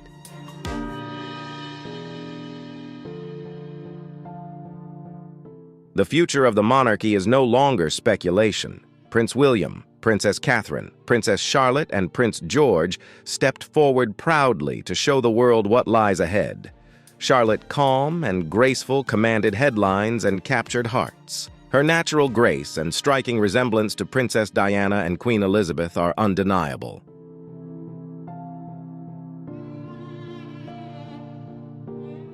Her new official duties marked a profound shift from a child to a vital pillar in the crown's next chapter. While Charlotte commanded the spotlight, George remained quiet but observant, displaying the composure of a future king. Despite his youth, his demeanor during the announcement hinted at his developing leadership capabilities.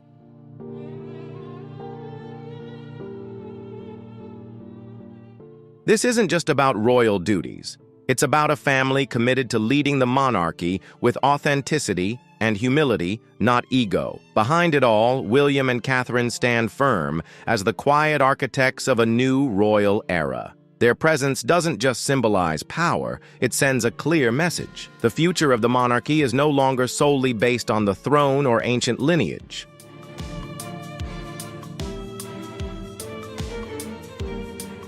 One undeniable truth remains: the crown not only endures, but is being reborn, shaped by those who will carry it forward. And that's everything, folks. The royal family just rocked everyone with a shocking announcement about Camilla.